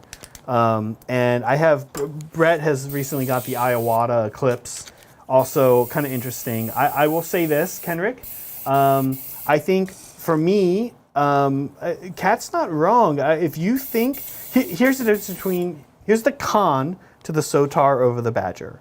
You can pretty much, excuse me, they're both Badger brand, the Patriot model, right? We're going Maguro next? Yeah. You can almost run Elmer's glue through a Patriot. The number of times on stream where I've picked up a paint and I was like, this isn't an airbrush paint. You know what? I think I can do it real quick. And like I've done it, right? I did it, we did it last week. I forget what it was. Brett and I were painting something and I ran a totally non-airbrush paint through it and it worked. So you can run almost anything through it. And if you're running airbrush paint through it, you really don't have to do a lot of thinning on most brands, on many brands, let me say. I promise you guys, I'm not crazy. I've never had to thin Citadel Air through a Badger Patriot. I've never had to do it. I've never had clogs. You guys see me on stream, just like Kat, we're not clogging up here. We're not constantly disassembling our airbrush and cleaning it. I'm not making it up. I've never had to thin Citadel Air through a Badger Patriot. Even white, even Ubshanti bone, nothing. Put that on the quote. Yeah, that's a quote. You can take that to the salesman. Presses. Yeah, there you go. Let's talk about this before I rant a little bit more about these two airbrushes. Awesome. Yeah. So I have a slightly lighter Turbodoric Maguro. Yeah. And so what I'm actually going to do with it, I'm still holding it the way that I was holding it before, so the back is to me. Okay. But I'm only going to hit the tip of this. Okay. And then maybe a little bit down here just to add a little bit of dimension. Got it. But I want it now to look sort of like it's in motion a little bit. So Okay. I'm just gonna highlight the very tip of it and then a little bit down here.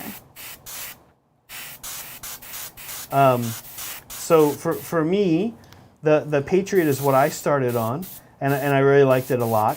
But Kat's not wrong. Is it coming out okay? It's fine. It's just dry tipping a little bit. Yeah.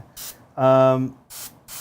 And the Sotar is, it's a little more finicky. Typically, it's harder to keep clean. But real quick, right? So is it coming out okay? Sorry. So here's show me like a dot with it.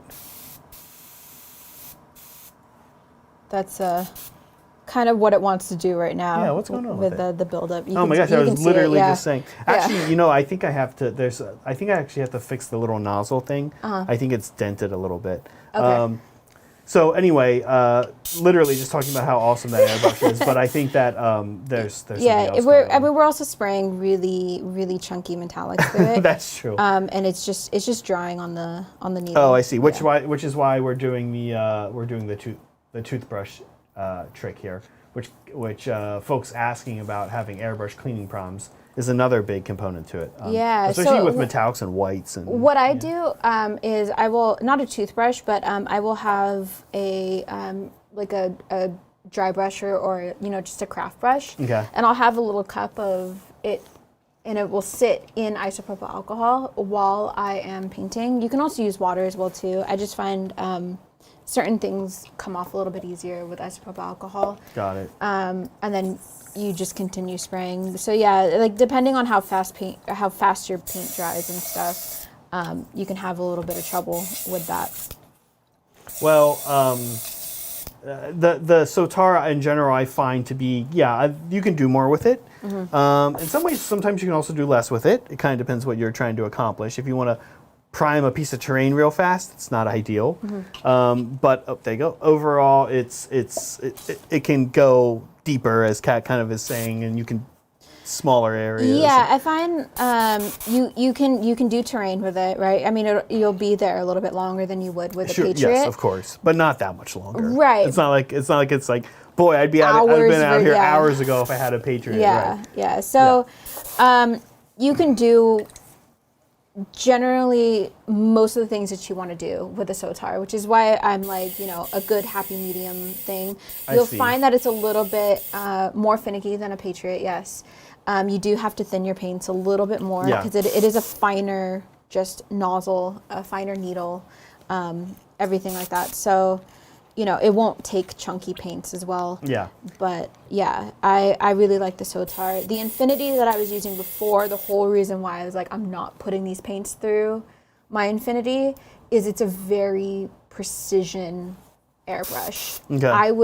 I would rather pull my hair out than try and paint a piece of terrain with an Infinity. Yeah. It depends on how big the terrain is. But it's more for like getting you further to be able to almost finish painting a model with just an airbrush. You can get that level of precision with it, and it's not for everybody. Yeah. And then I think the final option is the Iwata, which also is kind of in that workhorse category. But what I will say about the Iwata, in my opinion, is a little tougher to clean. It's harder to access the needle. You have to kind of leave the back part of the Iwata off. And then your needle's very exposed in the back. Coincidentally, it's covered in the front, which a lot of people like about the Iwata, is that the needle's protected a little bit more in the front. I also find that to be an issue because paint accumulates there, and it's easy on a Badger to get in there and just scrape that off with a toothbrush. Yeah. But with the Iwata, that's a little deeper down in there. And then one of the big things overall, we had a good buddy, Austin Lin, who painted Tabletop Titans White Scars Army. If you guys have seen that, awesome painter. He made this interesting point about the Infinity kind of compared to the two Badger brushes, which is that the cup has a really tiny entrance into the needle. So if you look at that and you look and you say like, oh, how much of the bottom can we how much? Sorry.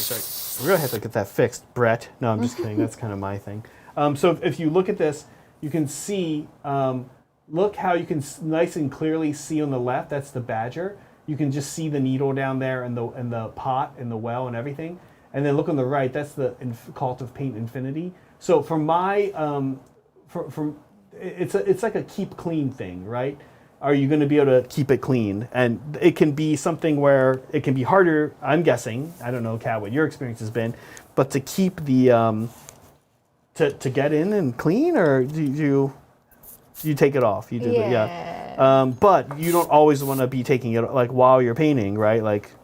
Yeah, no. It depends. And unless also, you are, then, which probably is a good idea. The Cult of Paint one specifically, and you can get this for your normal infinities as well too. Is they come with the really small little cup. Mine's a little bit dirty. Oh, it's so cute. But it's very small. I kind of like that, actually. Yeah, and so you just put a couple drops in there, and most of the time, a couple drops of paint is really all you need when you're painting like a single model. Right. And so there's that as well too, if you don't want to like fully take it off. But then they give you the nice big cup. So I like that. Okay, where are we at now, Kat, on this? I cleaned out the airbrush because we're done with it. What we're going to do is we're going to hand brush in Motherlode, which is going to be essentially almost our final color with the blades. You can go in with just a white if you want to really super bring up that edge highlight. But you know, we're army painting today. Yeah. So TurboDork themselves say not to use TurboDork on a wet palette. I've used it on a wet palette and been fine. I think it's mostly just because they're just thin paints, and so they don't want to give the wrong impression. Okay. Yeah, that it doesn't work. I find dry brushing this actually. I love dry brushing. Is great. Yeah, I love it. Okay, so show us what we're doing here. Yeah. So I'm gonna wet my brush really quick. So we have Motherlode here, which is their pearl color. Mother of pearl, kind of. Like we used this on a bunch of terrain back in August when we did our Suriani board, actually. Sweet, yeah. And then I am going to just put the edge of my brush, or the side of my brush, just along this tip here. Nice. All the way down? No, actually, we're going to keep it in where we had Maguro. Okay. And then we're just going to do the other side.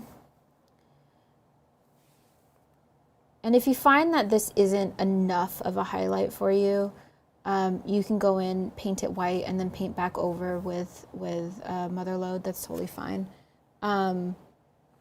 It was just... it's their pearl, and essentially their white of their line. Yeah. This is how I like, Brett and I have been chatting about this a lot recently. This is how I like to use these kind of specialty TurboDorks, is stuff like this. Now, we just did this whole sword with TurboDork line, but to actually just, the Motherlode paint is a little funky. It's I guess basically a color shift, more or less, right? Yes. And so it's not a standard metallic. And I find that most of these play best when you're using them kind of sparingly in these ways. Small, Yeah, the problem can really be, like I've said. Now, oh, sorry, do we go down the right angle, this part of the story? No. Like, did we go down here? Is that like a blade part? Because No, I'm just okay. doing like the sharp parts essentially. I don't know how a sword works. Yeah. You're the weapons expert. I mean, apparently. they're also your models, so whatever looks good for you. No, let's do that. Okay, no, that looks great.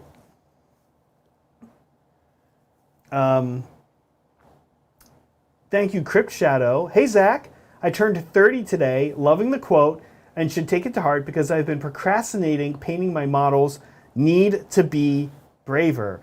By quote, I am thinking you mean the quote I have written on the table. which is here. Let's just move this. Okay, there we go. Yep, which is that. And if that's what you mean, then awesome. I'm glad. And if you mean something else, then that's also good. Also, happy birthday. Also, happy birthday. Yeah. You know, around these parts, John is from Tabletop Titans, who's in the studio and a dear friend of ours. Is turning 30 in a couple years, and him and Bridger, who are both in their 20s, were very worried about turning in their 30s. And I said, you know what? You shouldn't be worried about turning 30. It's been the best decade of my life. I'm excited to turn 40, frankly. I'm looking forward to my 40s. I think every decade just is going to get better.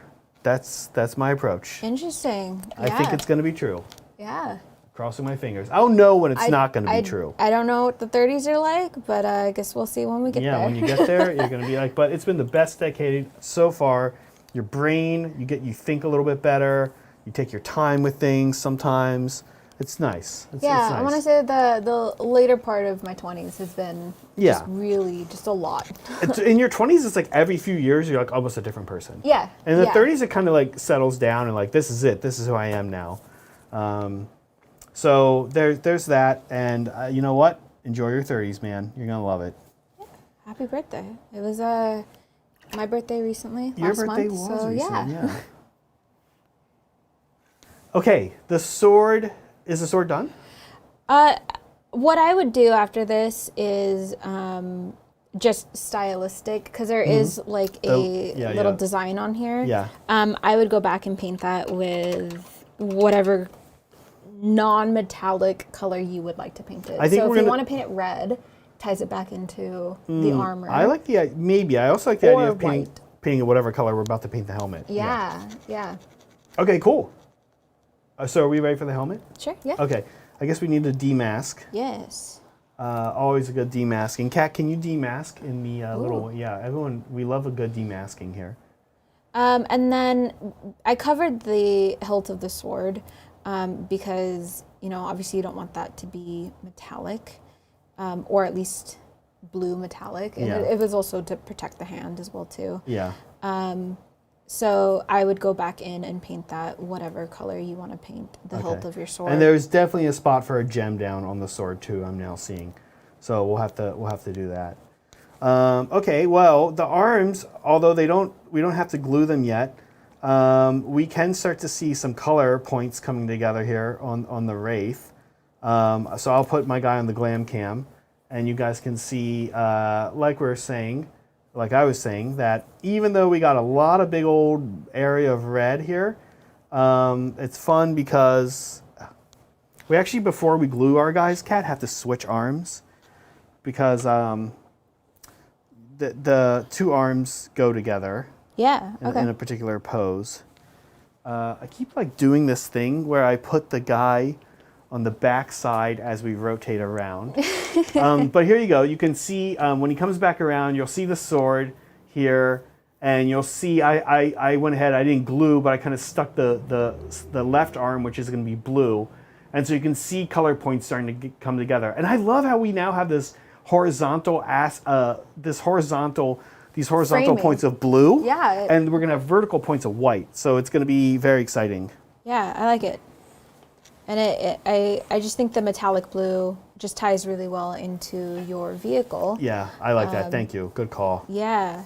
I have learned that. I haven't painted any armies, but a big thing when judging armies, because I'm called upon whenever we have like a tournament and stuff of judging the armies and stuff of consistency and continuity. Yeah. Yeah. I like it. Okay, cool. So what are we doing next? The helmets, right? The helmets, yeah. Yeah. Now, I think today what we'll also probably do is we're going to get to a point where the model will not be 100% done. We normally like to have 100% done models here, but just by doing the helmet and then the loincloth, I'll probably just have to go in and do a little edge highlighting. Frankly, I don't want to make Kat do that anyway. It is, at the end of the day, these are my models. She's done enough, so I don't need to make her do the tedious things that are like kind of fun, but also just like tedious and need to get done, I mean, I like the little extra, the details part of model painting is actually my favorite. Oh, I could just send you home with these then. I'm not going to. They will never get done. Yeah, because to me, it ties everything together. It's where you can tell your story of like what kind of life has these suits lived, I guess. Yeah, because they're not sentient beings. Sentient beings are projected into them, right? Yeah, they're dead, actually. Yeah. Well, they are souls of Eldar are now living in them. Yeah, so they're not bodies in a way. They're I mean, we keep bringing it up, but they're like Gundam suits and mecha suits and stuff. So yeah, what kind of battle have they seen? And, Okay, are we ready to do a helmet? Yeah. I like Seth. I'm perpetually in my 20s, he says. And I think that's kind of my approach to life. Always be in my 20s. But honestly, maybe more like 18, maybe 16. But, you know, also not. Like, you don't always want to be 18, 16. I mean, the person that I was when I was 18, I don't want to be. So actually, I want to be the person I was when I was 8. That's really my goal. Yeah, having... Like 8. Yeah. 8 is like the perfect age. Again, I know I said it just gets better, but 8 is also... good. It's kind of the age where there's no limitations, or at least there aren't in your mind, right? Why can't I do this? Yeah. Instead of like, I can't do this. So, yeah. I like that. Yeah, I like it too. Sweet. Okay. So you wanted these to be like a bone white, right? Kind of bone white. Yeah. Okay. Have at it. I did assemble a collection of bone-esque colors here. For you. We can't really see them from this top down, but what are you thinking here? Well, because we're starting with black, I want to gradually step up. That makes it so that we don't have to paint a million layers of a bone white. I like it. I'm also finding that this is a very cool tone. Is this the same color as the white that's on your Wave Serpent? Yeah. This is a good question that she's asking. I always write all my stuff down, and I think it actually might be, what I wrote was Typhon Ash, but it actually might be Terminata Stone. Either way, I will say this, those two colors are almost indistinguishable from each other. So if you wanted to match that, I think that's the one where that's the closest one here, is the Terminata Stone. Terminata Stone being the cool cousin to Ushanti Bone, right? Which is a little warmer, I guess we say. Yeah. Yeah. I will just agree with you because when you name names of colors, they don't immediately this come to one. mind. This one is Ushanti Bone, right? So like they're pretty close, but Ushanti Bone is a little more yellowy, and Terminas is a little cooler, right? Okay, cool. So I'm just gonna start with Talleyrand Sand. Yep.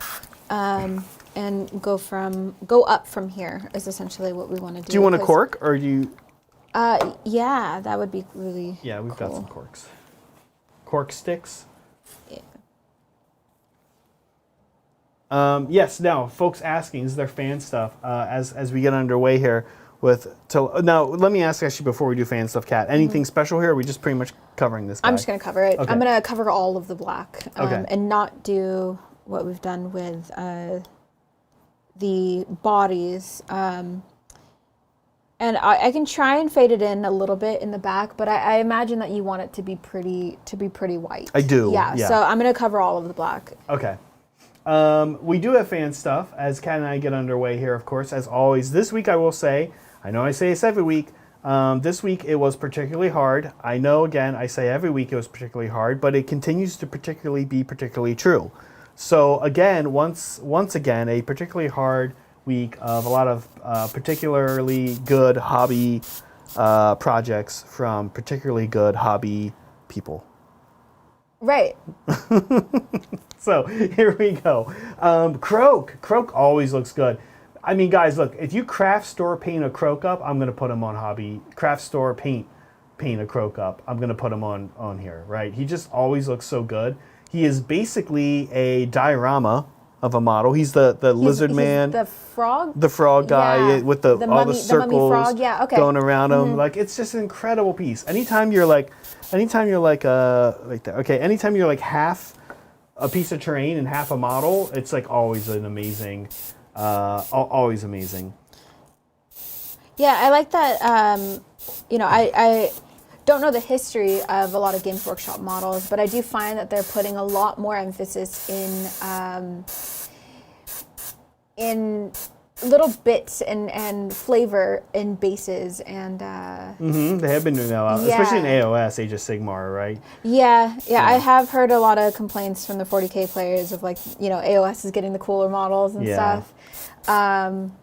But yeah, I appreciate that. I mean, I'll talk about it a million times I just love telling a story. I'm a diorama modeler, and honestly, a lot of that comes from the fact that Seth is my main hobby teacher, and that's what he does best. But I like that. I like being able to tell a story. I really like the lore of, different worlds and stuff. That's why I got into Conquest. So lore and being able to tell a story is great. With the model. So, yeah. And the painting. And being able to see like, oh, this is a really important frog dude, just based off of the sculpt alone. And to see that on a table, I think that would be it's cool. Amazing, yeah. Also, for what it's worth, he's super good and super ruins your opponent's day, so why Even not? better. He's an old man frog wizard. Gotta love it. Okay, painting up 30 termagants, always also gonna get on, guys. 30 termagants. Meg has done this 3 times for 90 termagants. I've helped. You get on stream if you paint up a bunch of termagants. Because, hey, look, you know what? Don't hold me to these guys. Actually, I shouldn't make those promises. But if I see 30 termagants, I almost always put them up. Like, it is hard, and it is tedious. But these look great. The red, the blue. Like I was saying, I love a lighter color in the bottom typically, and then a darker color on top for Tyranids. But I thought that the red and blue looked quite amazing. So nice job on the 30 Tyranids. These infiltrators, the base is cat. He's using these ones we know from Gamma Games, right? The alien grass with the purple. Gamer's grass. Gamer's grass with the blue and the neon tufts. Yeah. That looked amazing. And then Rough House Paints, Andrew, your Yanid, when that comes back around, I will say, to Kat's point, first of all, I love the Yanid model. I think that's Yanid, right? Or Yavone. You're not. I forget. I mix up her and the god. But she's got the little cat dude. That's cool. That tells a story. It's actually one of the 40K models, to Kat's point, that I think tells a story more than any other. Mm-hmm. She's got, she's a space elf butt kicker from the arenas, and at the same time, she's got this like elegant ball gown dress on, but she can move quick in it, and she's got this cat pet with her. You know this model. You've seen this model before, Kat. I'm sure I have, yeah. It's going to come back around here in a second. Not that this guy's of course awesome. Also love a good Artak on a bike. Great conversion. I don't like the old Artak either, so I'm super into this guy. Beautiful Gene Stealer cult model here. I love the purple. Yeah, he's so the dark. pink, yeah. It's hard to paint a model dark that also looks like good. that good, right? Mm-hmm. Yeah, really nice. I love terrain. This piece. I love terrain. I love, a story that terrain can tell as well too. Yeah. And the fact that a lot of people don't. I've seen that model. Yeah, a lot of people don't appreciate the time and work and effort that goes into table building, as you and I both understand and know. Yeah. And so when people start to get into that, I will always hype them up to the max. Yeah. Okay, and that train piece, when it comes back around, check out the roof, folks, if you didn't see it already. It's incredible. Oh, this awesome. I forget this person's handle. It's Grave something. Mm-hmm. Very amazing. He posts a number of things. And then here we know this guy, Umi. This fell blade looks amazing. I love tanks and vehicles. Yeah. Brett told me also that he painted that in like a day. So that's impressive. Cyclops, and look, I love that the comic book feel that they got from their paint job here. Yeah, it's very bright. I love, I want to say that that's probably Marvel Crisis Protocol. I believe so, yeah. Yeah, and I love seeing like what people are doing. Bottle won't open. With a lot of the Marvel Crisis Protocol models and stuff. Wait, this is Shanti Bone? We want that? Yeah. We did Talaran sand, right? Yeah. Yeah. So this Oh, we're will gonna do this be- then that. Yeah. Okay. Okay. Yeah. So yeah, a lot of what I'm seeing is a lot of people are touching Marvel Crisis Protocol just for the models. I don't know if a ton of people are playing, but I know it's a great game. So I think that's really cool. I saw some peeps at SoCal playing Xiphon Interceptors, also with the striping. It's a cool model. I loved painting my Aeronautica models. I kept describing them as basically being objectified or glorified, not objectified, glorified objective markers. And I think that's fun to paint. Objective markers are fun to paint. Folks, awesome fan stuff as always. And as always, we want to see your hobby stuff. So as always, put them in the Discord. Particularly in any channel. You can in any channel that you like that makes sense, right? If you do terrain, put it in the terrain, etc. And we will find it. Also, hobby our new bespoke channel, which is the Hobby Titans chat channel.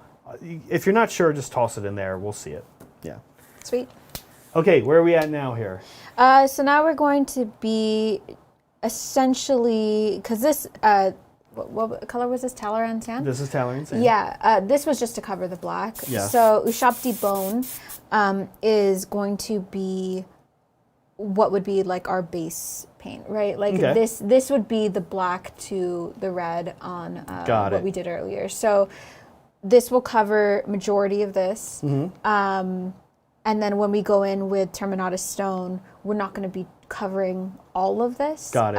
And so that way we can get like a really cool shadow effect to it. Good. And I do think the way Cat is, we have a purpose with each layer we add on, right? And like Brett and I use that term, the color of the thing. And so it sounds like this is this the color of the thing, Kat? Yeah, this will be the color of the thing. And then Terminal Stone is like an aggressive highlight here. Okay, cool. Are you gonna go in a little bit more with some? Are you gonna do a little more in the ridge or something up? So I'm gonna be heavily focusing on the bumpy facey part, like the big bright face, right? Yeah. What is going to be essentially.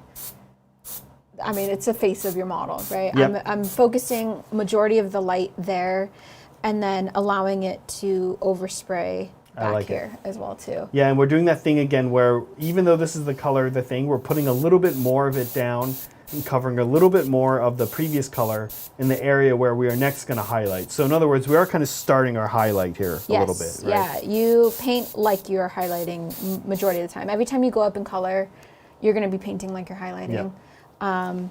But you can see here, I'm not then turning it to be this way, right? Like, because when it comes to airbrushing, you paint what you see. Right. And so I don't want to see a good thing to keep in mind, yes. though, what she just said. You Yeah. paint what you see. Yeah, I like that. Yeah, and a lot of it is how you move and maneuver and angle your model when it comes to airbrushing. Until you start to really get comfortable with knowing where your cone is on your airbrush, which just takes practice. Yeah. It just takes muscle memory of getting used to using an airbrush and being able to pick it up and be something that Seth says all the time, unconsciously competent. That's and a good so phrase. That way Yep. you're in so many facets of life. yeah, Honestly. yeah. So that way you're familiar with it, and then obviously if you want to then grow, you make it so that you're no longer unconsciously competent. Then you have to go move into something where you're constantly thinking about, okay, Yep. how do I do this? What's the next step? That's Stuff like so true. I've chatted with fans about how I'm want to spend my next year and actually focus more on that stage where, I've reached consciously competent or unconsciously competent. And unconsciously competent's great because you can work fast. Yeah. Right, and that's what I've been doing a lot this year, is just working fast, I think I'm going to have like 3 new armies and 4 new train boards, something crazy like that in 2021. But I want to level up now. I want to now, and that's part of what we're doing right here. So the idea of quitting just the unconsciously competent thing, right? Yeah, when it comes to airbrushing, it's a lot about, I find, actually, I don't know if you've noticed, but relying on sound and how it sounds when things are coming out of your airbrush, and you can kind of tell, like, oh, there's something wrong. Sound and actually, like, sometimes also, like, a little vibration you're getting from your brush. Yeah. Like, sometimes the Sotar, if I don't tighten the parts on the front, the nozzle parts enough, it gives me, it's like Kat saying, a little bit of a sound, but it gives me a little like vibration too. Yeah, and it's very minute, right? Yeah, it sounds bad. Yeah. Because it makes it sound like a car, but like it's very, very, very minute, and so that's where your muscle memory and becoming unconsciously competent comes in. Yeah. Because like you start to pick up on these things, and you're automatically moving to do what needs to be done in order to take care of it. Yeah. Okay. What's after that? Are you on Terminos Stone now? No, I'm not. I'm still feathering in that. Am I not doing this right? Let's see. I just wanted to make sure that I covered the things that I wanted to cover. Okay. Oh, this is gonna look good. I'm excited for this. Okay. Yeah. Terminos Stone. Sweet. Yeah. So Terminos Stone. And it's sort of similar when you're highlighting with an airbrush, similar to how we did the sword, of like you're essentially just scaling down where you're covering, and so you're pulling back less on the trigger. You're not pushing down as hard on the airbrush, and then you're angling it at a harsher angle to only cover the things that you want to cover. A lot of times, if I'm like having trouble with that, like if just the model is shaped in a specific manner, masking is fine, but sometimes you can get like a hard line if you're not careful, and so I'll put my fingers over it and like just angle it so that like my hand is just covering. My hand is my favorite way to mask something. It's the easiest, it's quickest. I've used Post-it notes, just whatever you Post-it can do. notes, index cards. Yeah. I'm into it. Now, we were talking earlier about this idea of what is it that you actually stop and think about that you have to do, so you're not just being unconsciously competent. And let me ask you, Kat, what's an example of something you've been finding yourself saying, I have to stop and think about this, and to actually make that happen? What's like an example for you recently? Right now I am struggling to find a paint scheme for my Conquest models. Okay. And I don't paint as often as I would like, just due to like a busy schedule and constantly like having to move around and stuff. You also don't paint a lot of armies traditionally, like large groups at the same time. Yeah, so this is definitely something new for me. And so actually what I'm having to like stop and remind myself to do, which is honestly very, very, very basic, is to look up like concept pictures or, pictures in general of like, I like this, I'm going to keep this on my phone, and this is something that I can just reference pictures. There you go. Reference back to, to make sure that I'm on the right path and doing what I want to do. Do you find that often your reference pictures, I know for me, often my reference pictures are not like I'm other models. Or even orcs. Yeah. Like you're painting orcs, right? Like they're not even orcs. They're like, here's like some custom paint job on like a 1984 Camaro. Something parked in like a weird light, and you're like, yes, that's what I want for my orcs. Right now it's a bunch of fish. Which doesn't make a whole lot of sense, because the Wadroon are the orcs of Conquest, right? But they are tribal orcs. They ride dinosaurs, and what I'm looking at with the fish is the patterns to their scales and stuff, because they're feathered dinosaurs, but I find that fish just have really cool patterns to them. and being able to come up with like bright tropical colors. And there aren't any dinosaurs still around, you know, alive anyway, to do this. So we'll get a look at cats when she's done. But here's my guy. He'll come back around here in a second, and then we're gonna get going. Last but not least, on the cloth here, which I'm very excited for. And you can see a big chunk of red suddenly has a little bit more going on. So there he is. Maybe we won't get to the decals, but I will tell you what, folks. I will finish this guy in the next couple of days here, and I will change the thumbnail of this video to this guy so that people know that it's actually what we're going to be doing is painting a wraith here. And I'll also make sure get a good picture of him, the two of them, for the community post, and maybe even post them in Discord once he's all finished. We of course need to put the classic goofy Wraith eye decal on him, which some people don't love, but I do love. I'll be honest. The little, you said it looked like a villain mask. Yeah, from they look like Harley Quinn's like mask, or like old Harley Quinn, like Nighthawk's like really pointy mask. Yeah, they just look like a DC mask, specifically DC, not Marvel. Oh, DC, okay. Yeah. I don't know my superhero worlds so well. Fair. Awesome. So yeah, we're gonna move on to. I don't want to touch this just yet. We're gonna move on to the cloths. Okay, I like it. Sweet. I'm gonna take that head off, just so I can use this for the cloth. Okay, here are the cloths. I'll pass you this thing with that one. Oh, okay. And I have one here. Sweet. Okay, what's the plan here? So I wanted, and we talked about making the cloths match the sword, essentially. Yeah, so I like this. The instinct here. Oh, that's right. Now, can I ask, will we get any white on this, or no? Do you want white? Maybe I go with decals. You white decals? Maybe I will. Okay. Depending on how bright we go. And the reason I bring this up, Kat, I forgot we were doing this white or this blue. I want to do it blue. I love the idea of doing it blue. But then I thought to myself about what I was saying about the vertical and horizontal color thing. So let's do it blue. And I think what I'll do is we'll even on stream here together look at some of the decals. Oh, in fact, the Saim Hann decal here. Look on the glam cam. See this? Oh, it's kind of covered up on the wave serpent. Up on top there, you can see a little one. It's like the snake. So I'm gonna try to find. Actually, it's gonna be about that size. Okay, a white one to put on here. Yeah, I have them. So you see on the top, the little snake guy.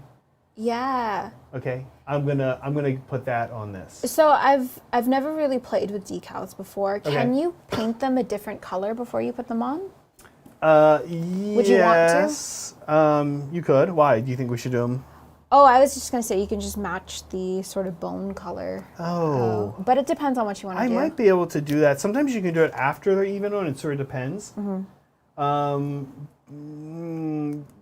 Painting them before, usually not, because then you have to soak them in water. So yeah.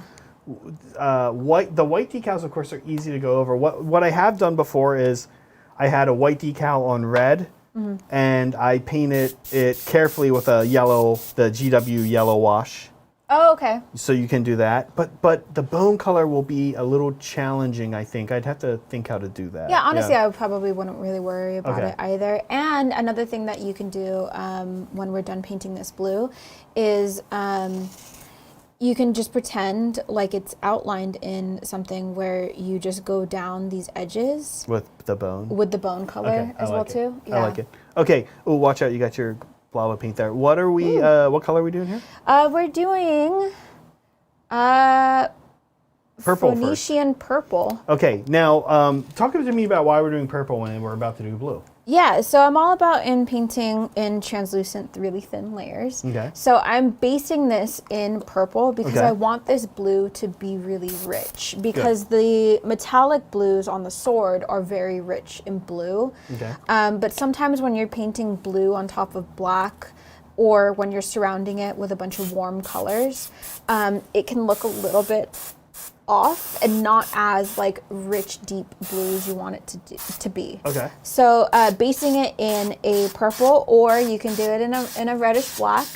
Would be good as well too. Classic reddish black. Yeah, and I just want to warm it up a little bit, but also I like just that. make it look very rich. Now the idea Kat came up with for the cloth is pretty cool. Is that we're going to pretty much try to find non-metallic, and we did, I think, successfully, non-metallic versions of the sword for the cloth. Yep. Right? So the cloth will be literally matching the sword, but in a non-metallic kind of a way. Yes. And I'm not sure I've ever matched. I'm not sure I've ever matched Non-metallics with non-metallics to the metallics like this before, so it's kind of exciting. It's a little different. Do our shoulders in here, and nothing fancy in this step. Really, just covering this thing purple. What's Yeah. going to be our first blue? I Was it took out Calidor Sky. Oh, I love this color. Yeah. This is actually, fun fact. This is actually the color I use for the glow effect on here. Oh, perfect. Done. Yeah. It is this is Calidor Sky, and then Lothern Blue, and then white is how I do my my glows on my Asaryani. Okay, fun.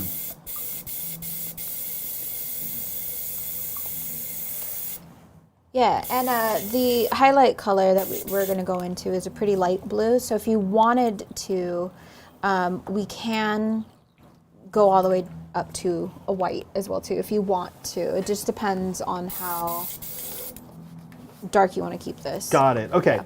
Well, my purple is drying. If yours is ready, go ahead and do that. I'm seeing now that scissors are not here. So I'm just sort of silently, passively, aggressively getting annoyed at maybe Brad or maybe Adrian, just whoever has the scissors. Very silently. I'm not mad, guys. I just want the scissors back. So what I'm going to do while my purple dries super fast is a little decal fun. So we can put some eyeballs, kind of, on some wraiths. I can't believe that they're their eyes. That's really interesting. Well, they don't actually have eyes. Yeah, it seems... It's like ceremonial. Yeah, almost like war painty, like how Yes. you would paint like a face on a shield or something. Exactly. Yeah. That's totally what it is. And so I'm just gonna, kind of annoyingly here without scissors, just pop them out. Totally fine, not a big deal. Normally something you'd want to do with scissors, but we're good. Of course I'm joking. Probably me is the one who moved the scissors. That's usually what happens Yeah, that's fair. whenever something's missing. I'm like, where is this? And then I find it. That's why we now have, I put that there. right. That's why we now have two of these, which is always a good thing. These little tools, because because Adrian or Brett stole one, and then later they put it back at a place where I had left it and lost it, and then in the meantime I bought a new one. So now we have two.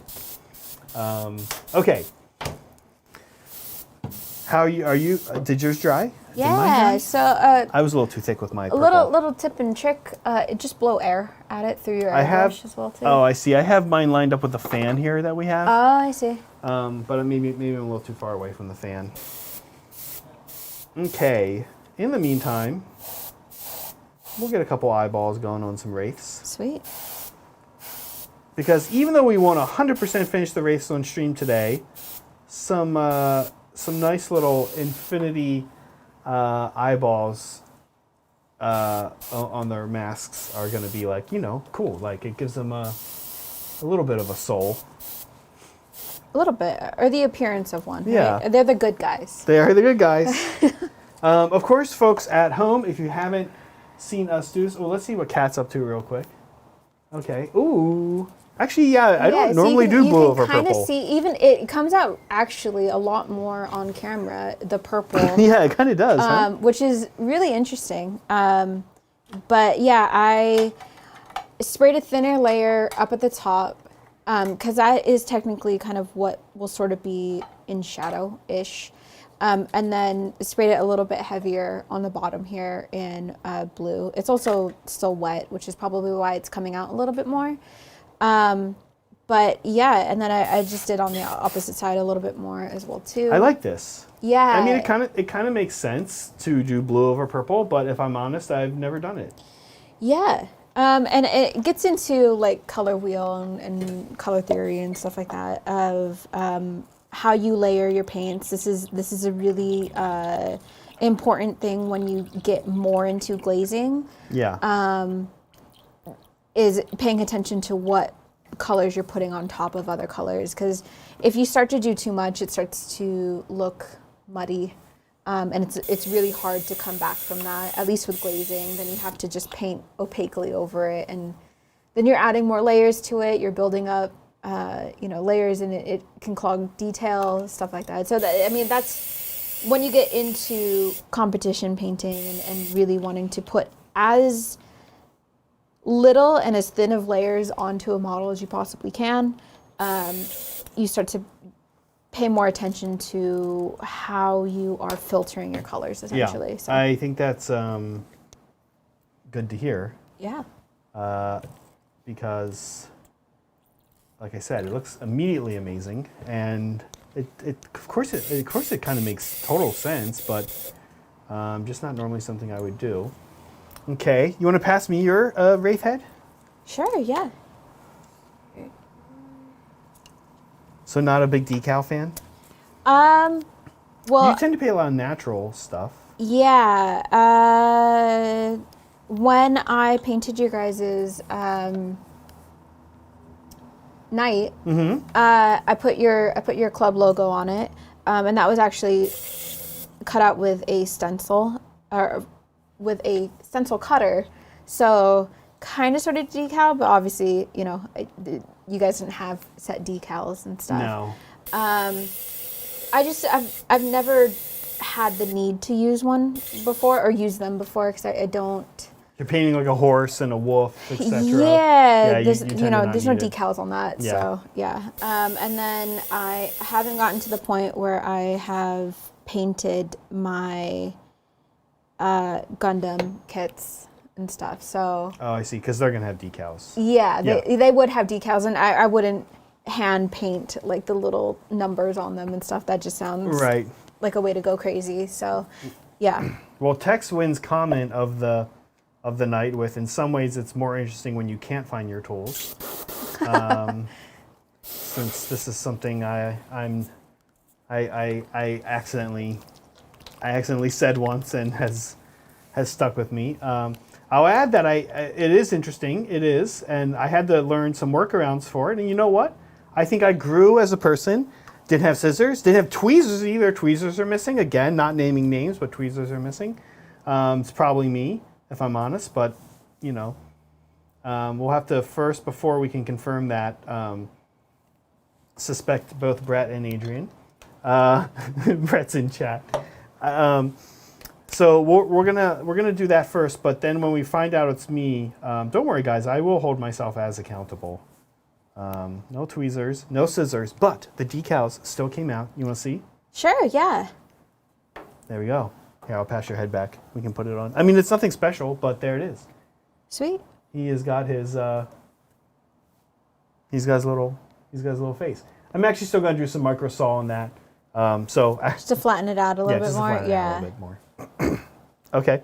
And where are we at here now? So what do I need to catch up on? First color is Caldor Sky. Caldor Sky. And then next is Lothian Blue. Yep, and these are the colors, like I said, I use on my the colors I use on my glow, so it's like totally perfect. Okay, let's flatten out some decals. Let's see what Kat is up to here. I'm very excited to see these cloths. Yeah, so I think my instinct, right, folks at home, tell me yours if you had this color scheme. Instinct to do cloth, kind of like a bone, like linen color for the cloth. But I like blue. I'm into the blue idea for it instead.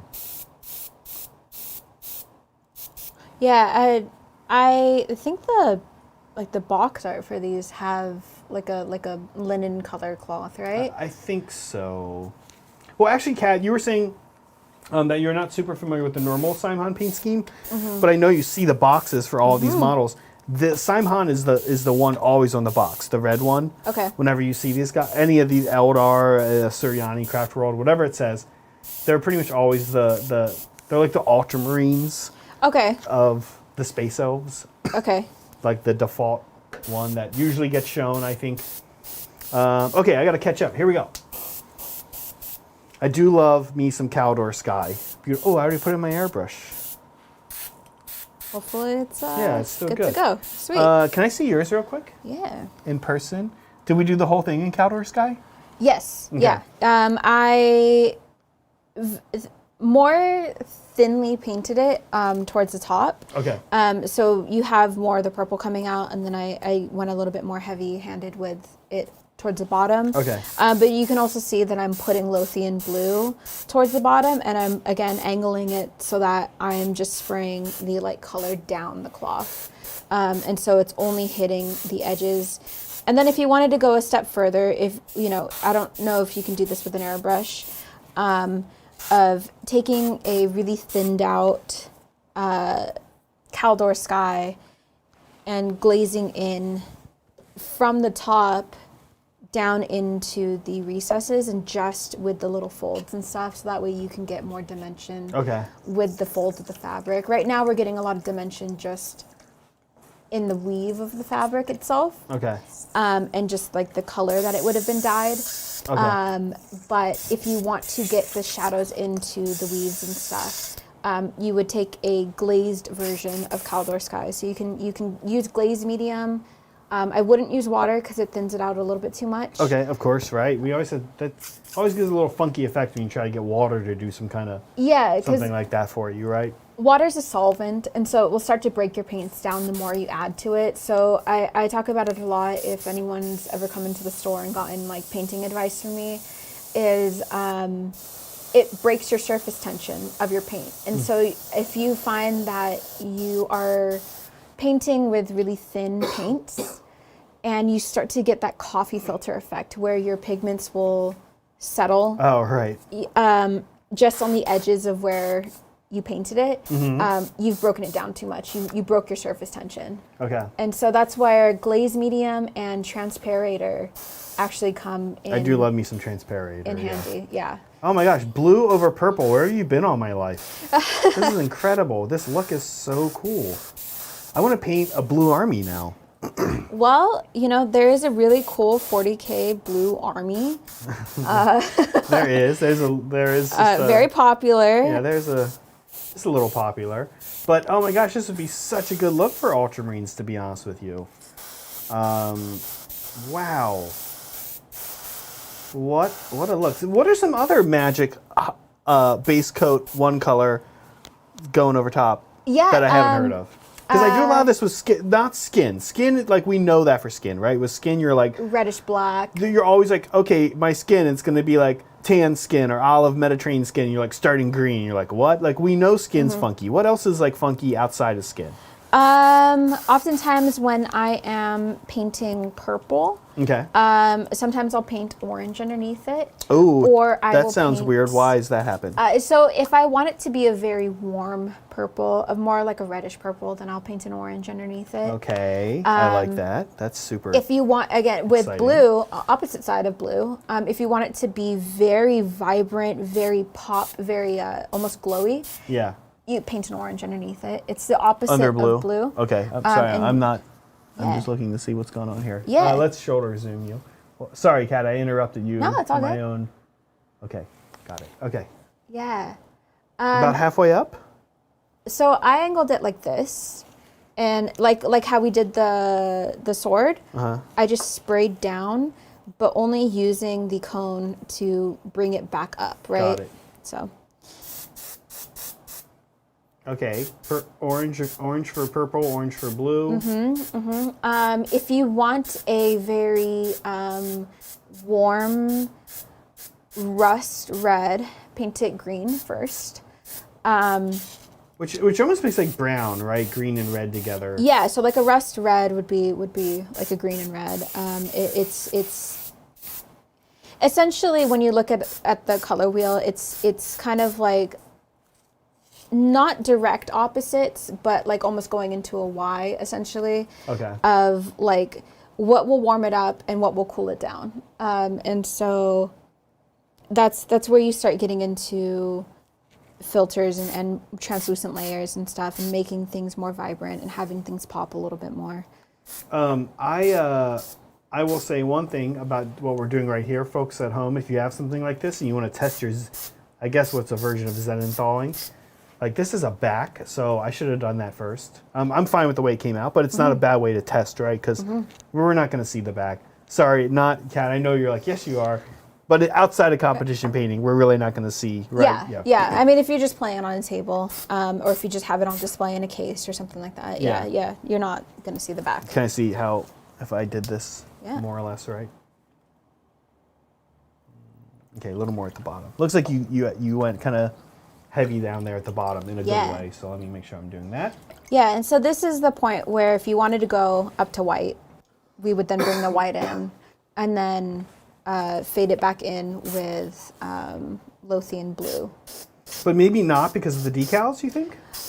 So if you wanted to fade it in white, we can do that. I would probably leave out then painting the edges of it to like not trimming it in a sense. Okay. With white, I would leave that off and just have the cool faded fabric look. If you wanted to trim it, and have it look like it has like some fancy trim to it, then I would leave it where it is and then trim it with white and then put the decals on with white, or white decals, I guess. Okay. So where do you want to go? They're your models. So you would say the trim would be like the bone color? Yeah. Let's do the trim and the decal. Okay. I think is the way to go. Because I want the decal to pop. Sure. So I'm a little reluctant to add white. Yeah, to the bottom of it. Yeah. Okay, to a decal that's going to be, someone's running like a aggressive vacuum behind us. Yeah, it sounded like... I thought we were under attack for a second. Honestly, I forgot for a second. We were inside of like multiple rooms. Yes. And I was like, oh, that's like a gardener. Yeah, it sounded like a little bit like a leaf blower starting up or something. Yeah, little crazy. Okay. So yeah, we'll do a little bit of edge. So we're done airbrushing for the night. And we got a little bit of edge left to do. And then maybe just so we can see how it looks real quick, I will toss on some decals, the Saim Hann decal. And then we're gonna call it. Yeah. This is probably the fastest I've painted a model. That's so exciting. I know that how are you feeling? Are you like having any like, I could do so much better, or how's it feel? So, no, I like it. I mean, there's always extra steps. There's always that one extra step. There's always, whatever. Even after you do that one extra step, there's always one extra step beyond that. Yeah.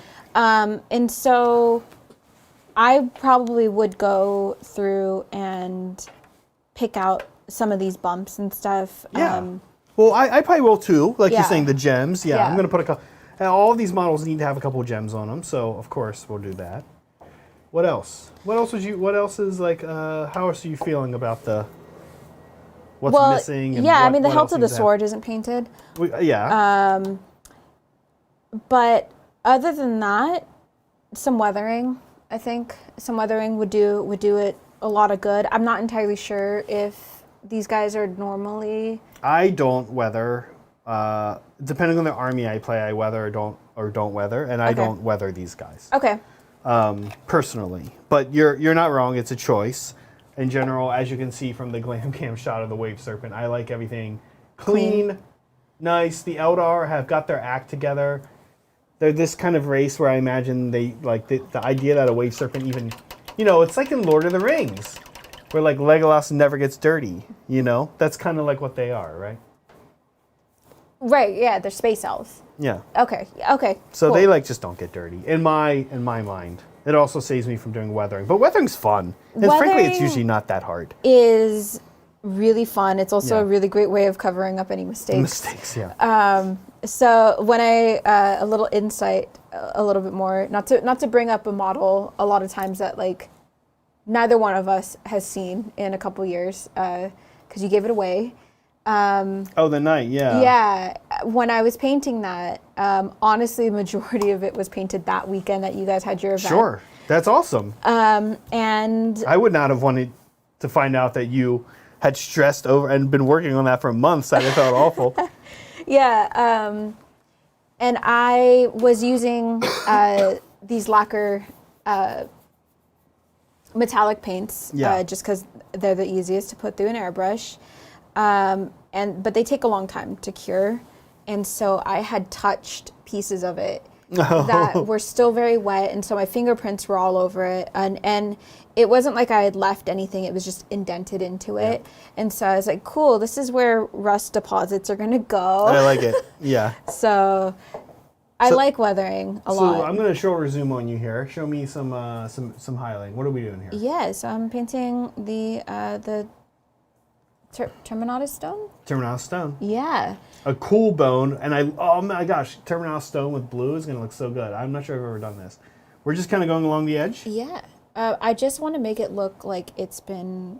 Not entirely sure what it's called. Like when you get like a really well done flag, where it has the stitching on the edges of it, and it almost looks like it's been stitched with really like almost metallic string. Okay. Now I'm starting to do this, and It's not covering.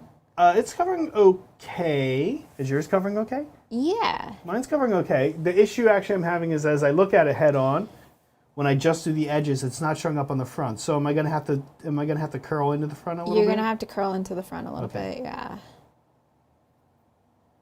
And we're going all the way up because this is a cloth. This is not like a lighting effect. Yeah. This is stitching on the actual cloth. We're not highlighting the edge of the cloth. I mean, you can do that if you wanted to make it look almost like a shimmery cloth. That would be really cool, but you would have to do that throughout these folds and stuff, which you can.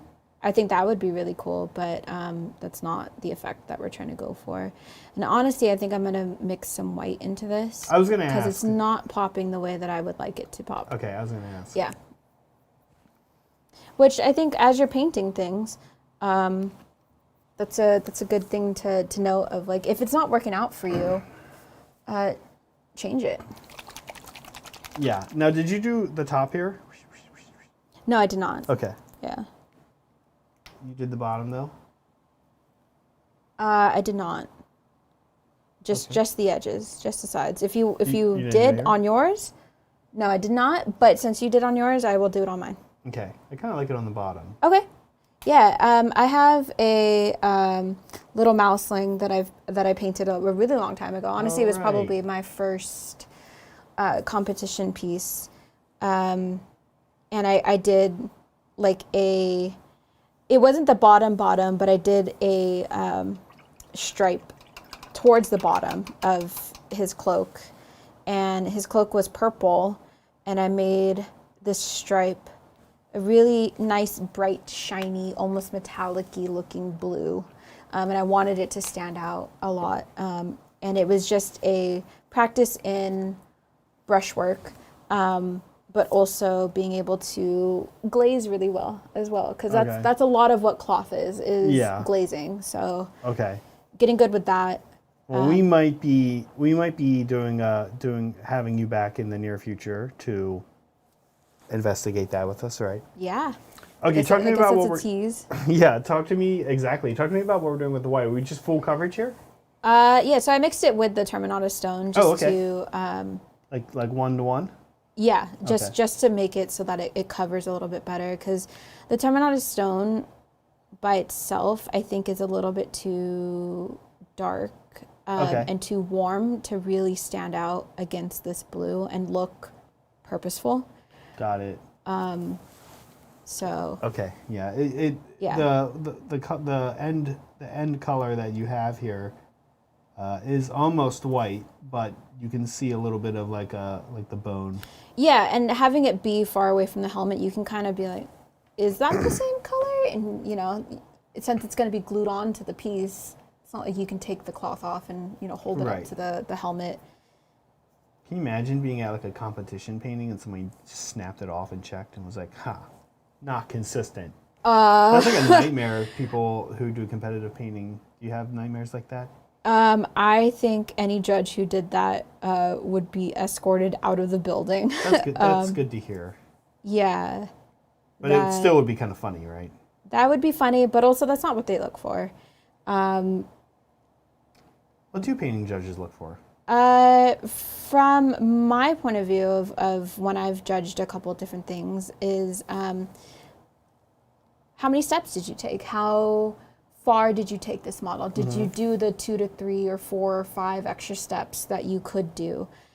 Is there other things that you can do? How creative were you with your paint scheme? How safe were you with your paint scheme? We talk about, sorry to interrupt, but we actually talk about the steps a lot on the stream because we'll frequently say, you could stop here. Yes. We frequently say that. And then we say, but we're going to go a couple more steps. And the nature of the streams, we usually don't probably go, we usually go the extra 1 or 2 or 3 steps, but we usually don't, unfortunately, get to go beyond that.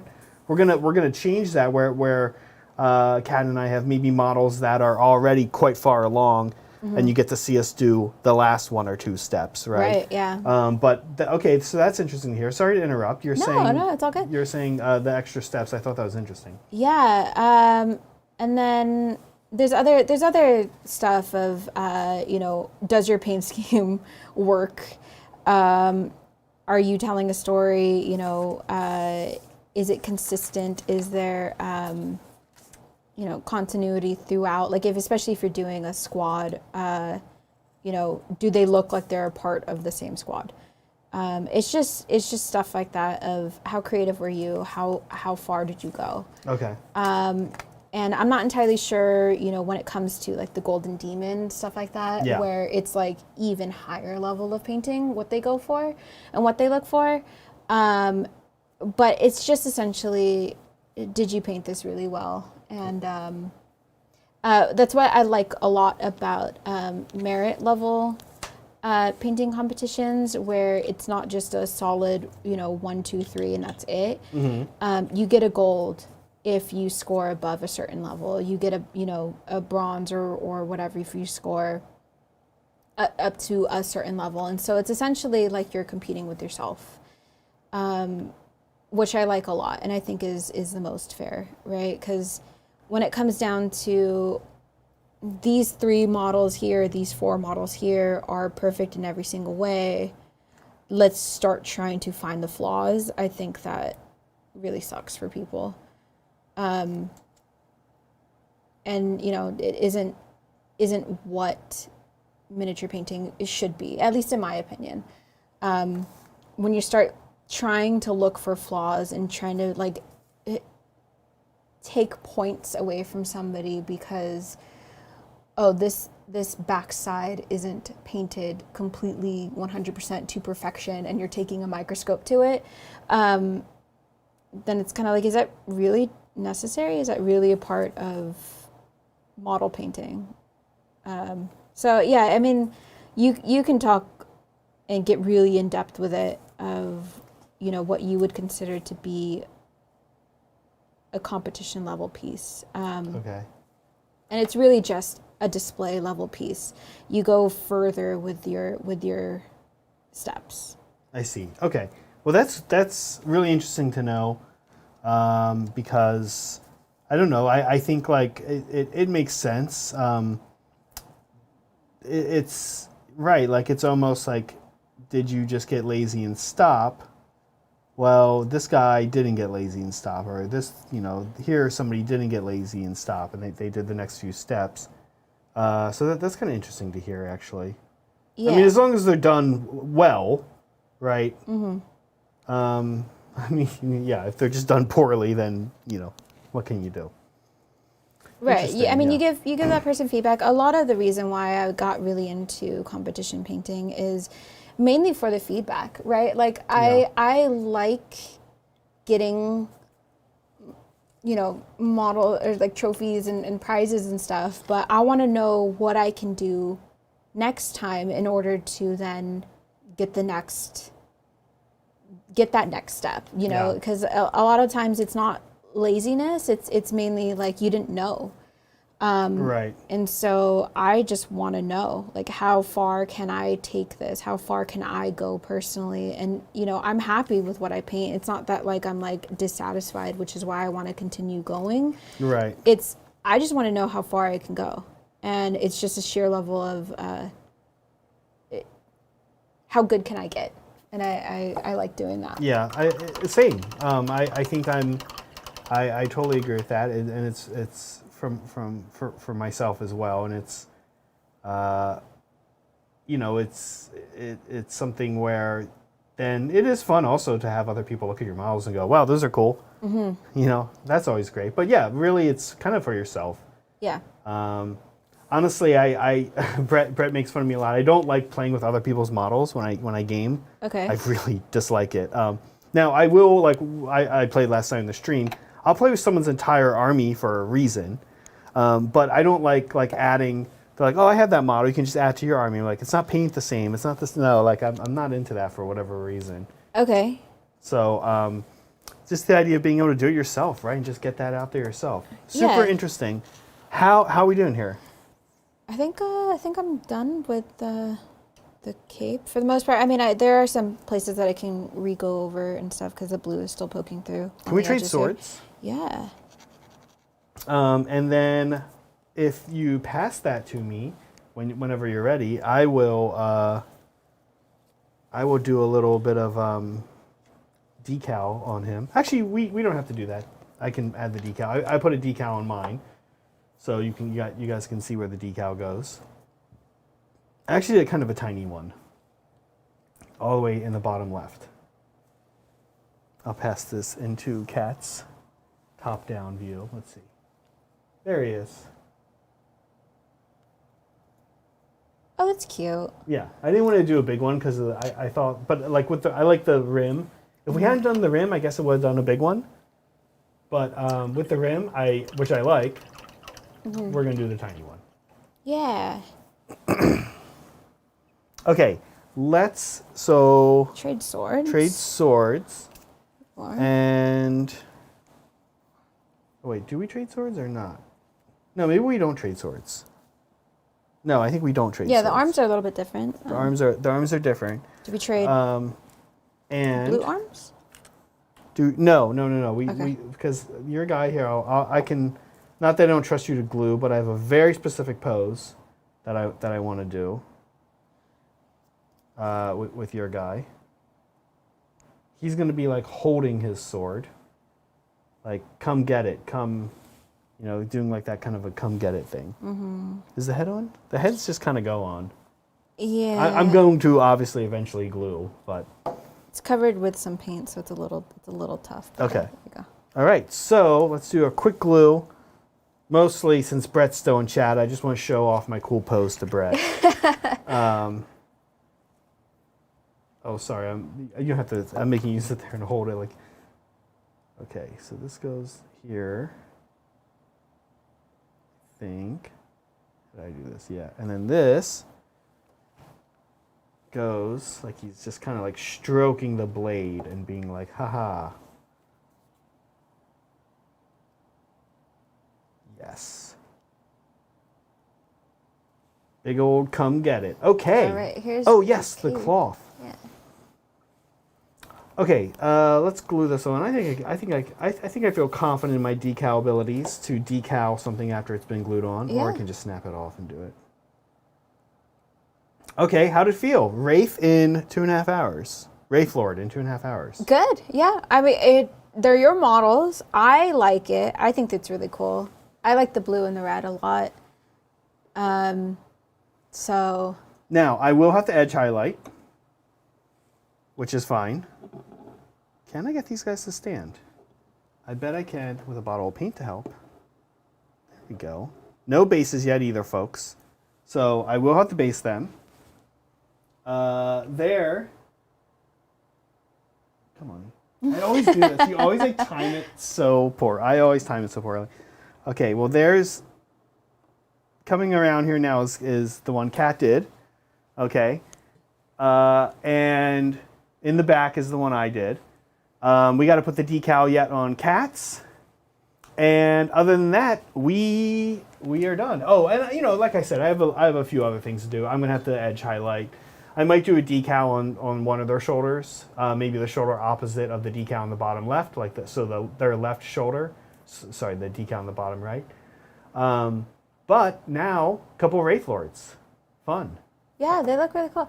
I would be curious to see what like edge highlighting them would do, because I do think the red needs to be brought out just a little bit more. Okay. Because the blue is very vibrant, it's very bright. Mm-hmm. I'd like to see some cool highlighting on the red. In general, that's sort of the feel in some ways, right? The red is almost like the red is almost lost because of how much of it is going on. But you're right. Like the edge highlighting usually does help it pop out a little bit more. Awesome. Okay. Well, I learned a few things. You got to paint that size model in 2.5 hours, which is something I don't think you've done in a while. Kat, do you have anything fun going on? Fun. Anything to promote?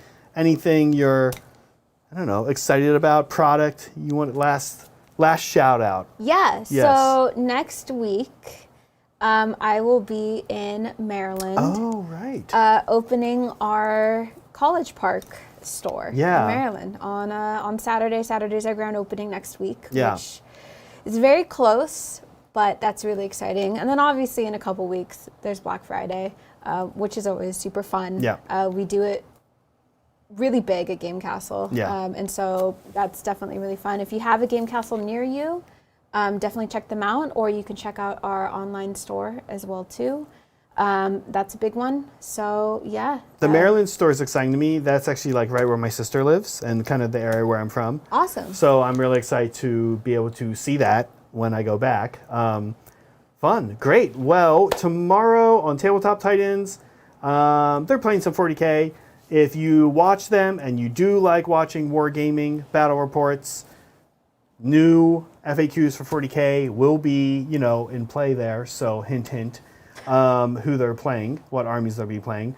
Next week, here on Hobby Titans, a couple exciting things happening. So, one, it'll be a rare non-Zach stream. No Zach, no Kat.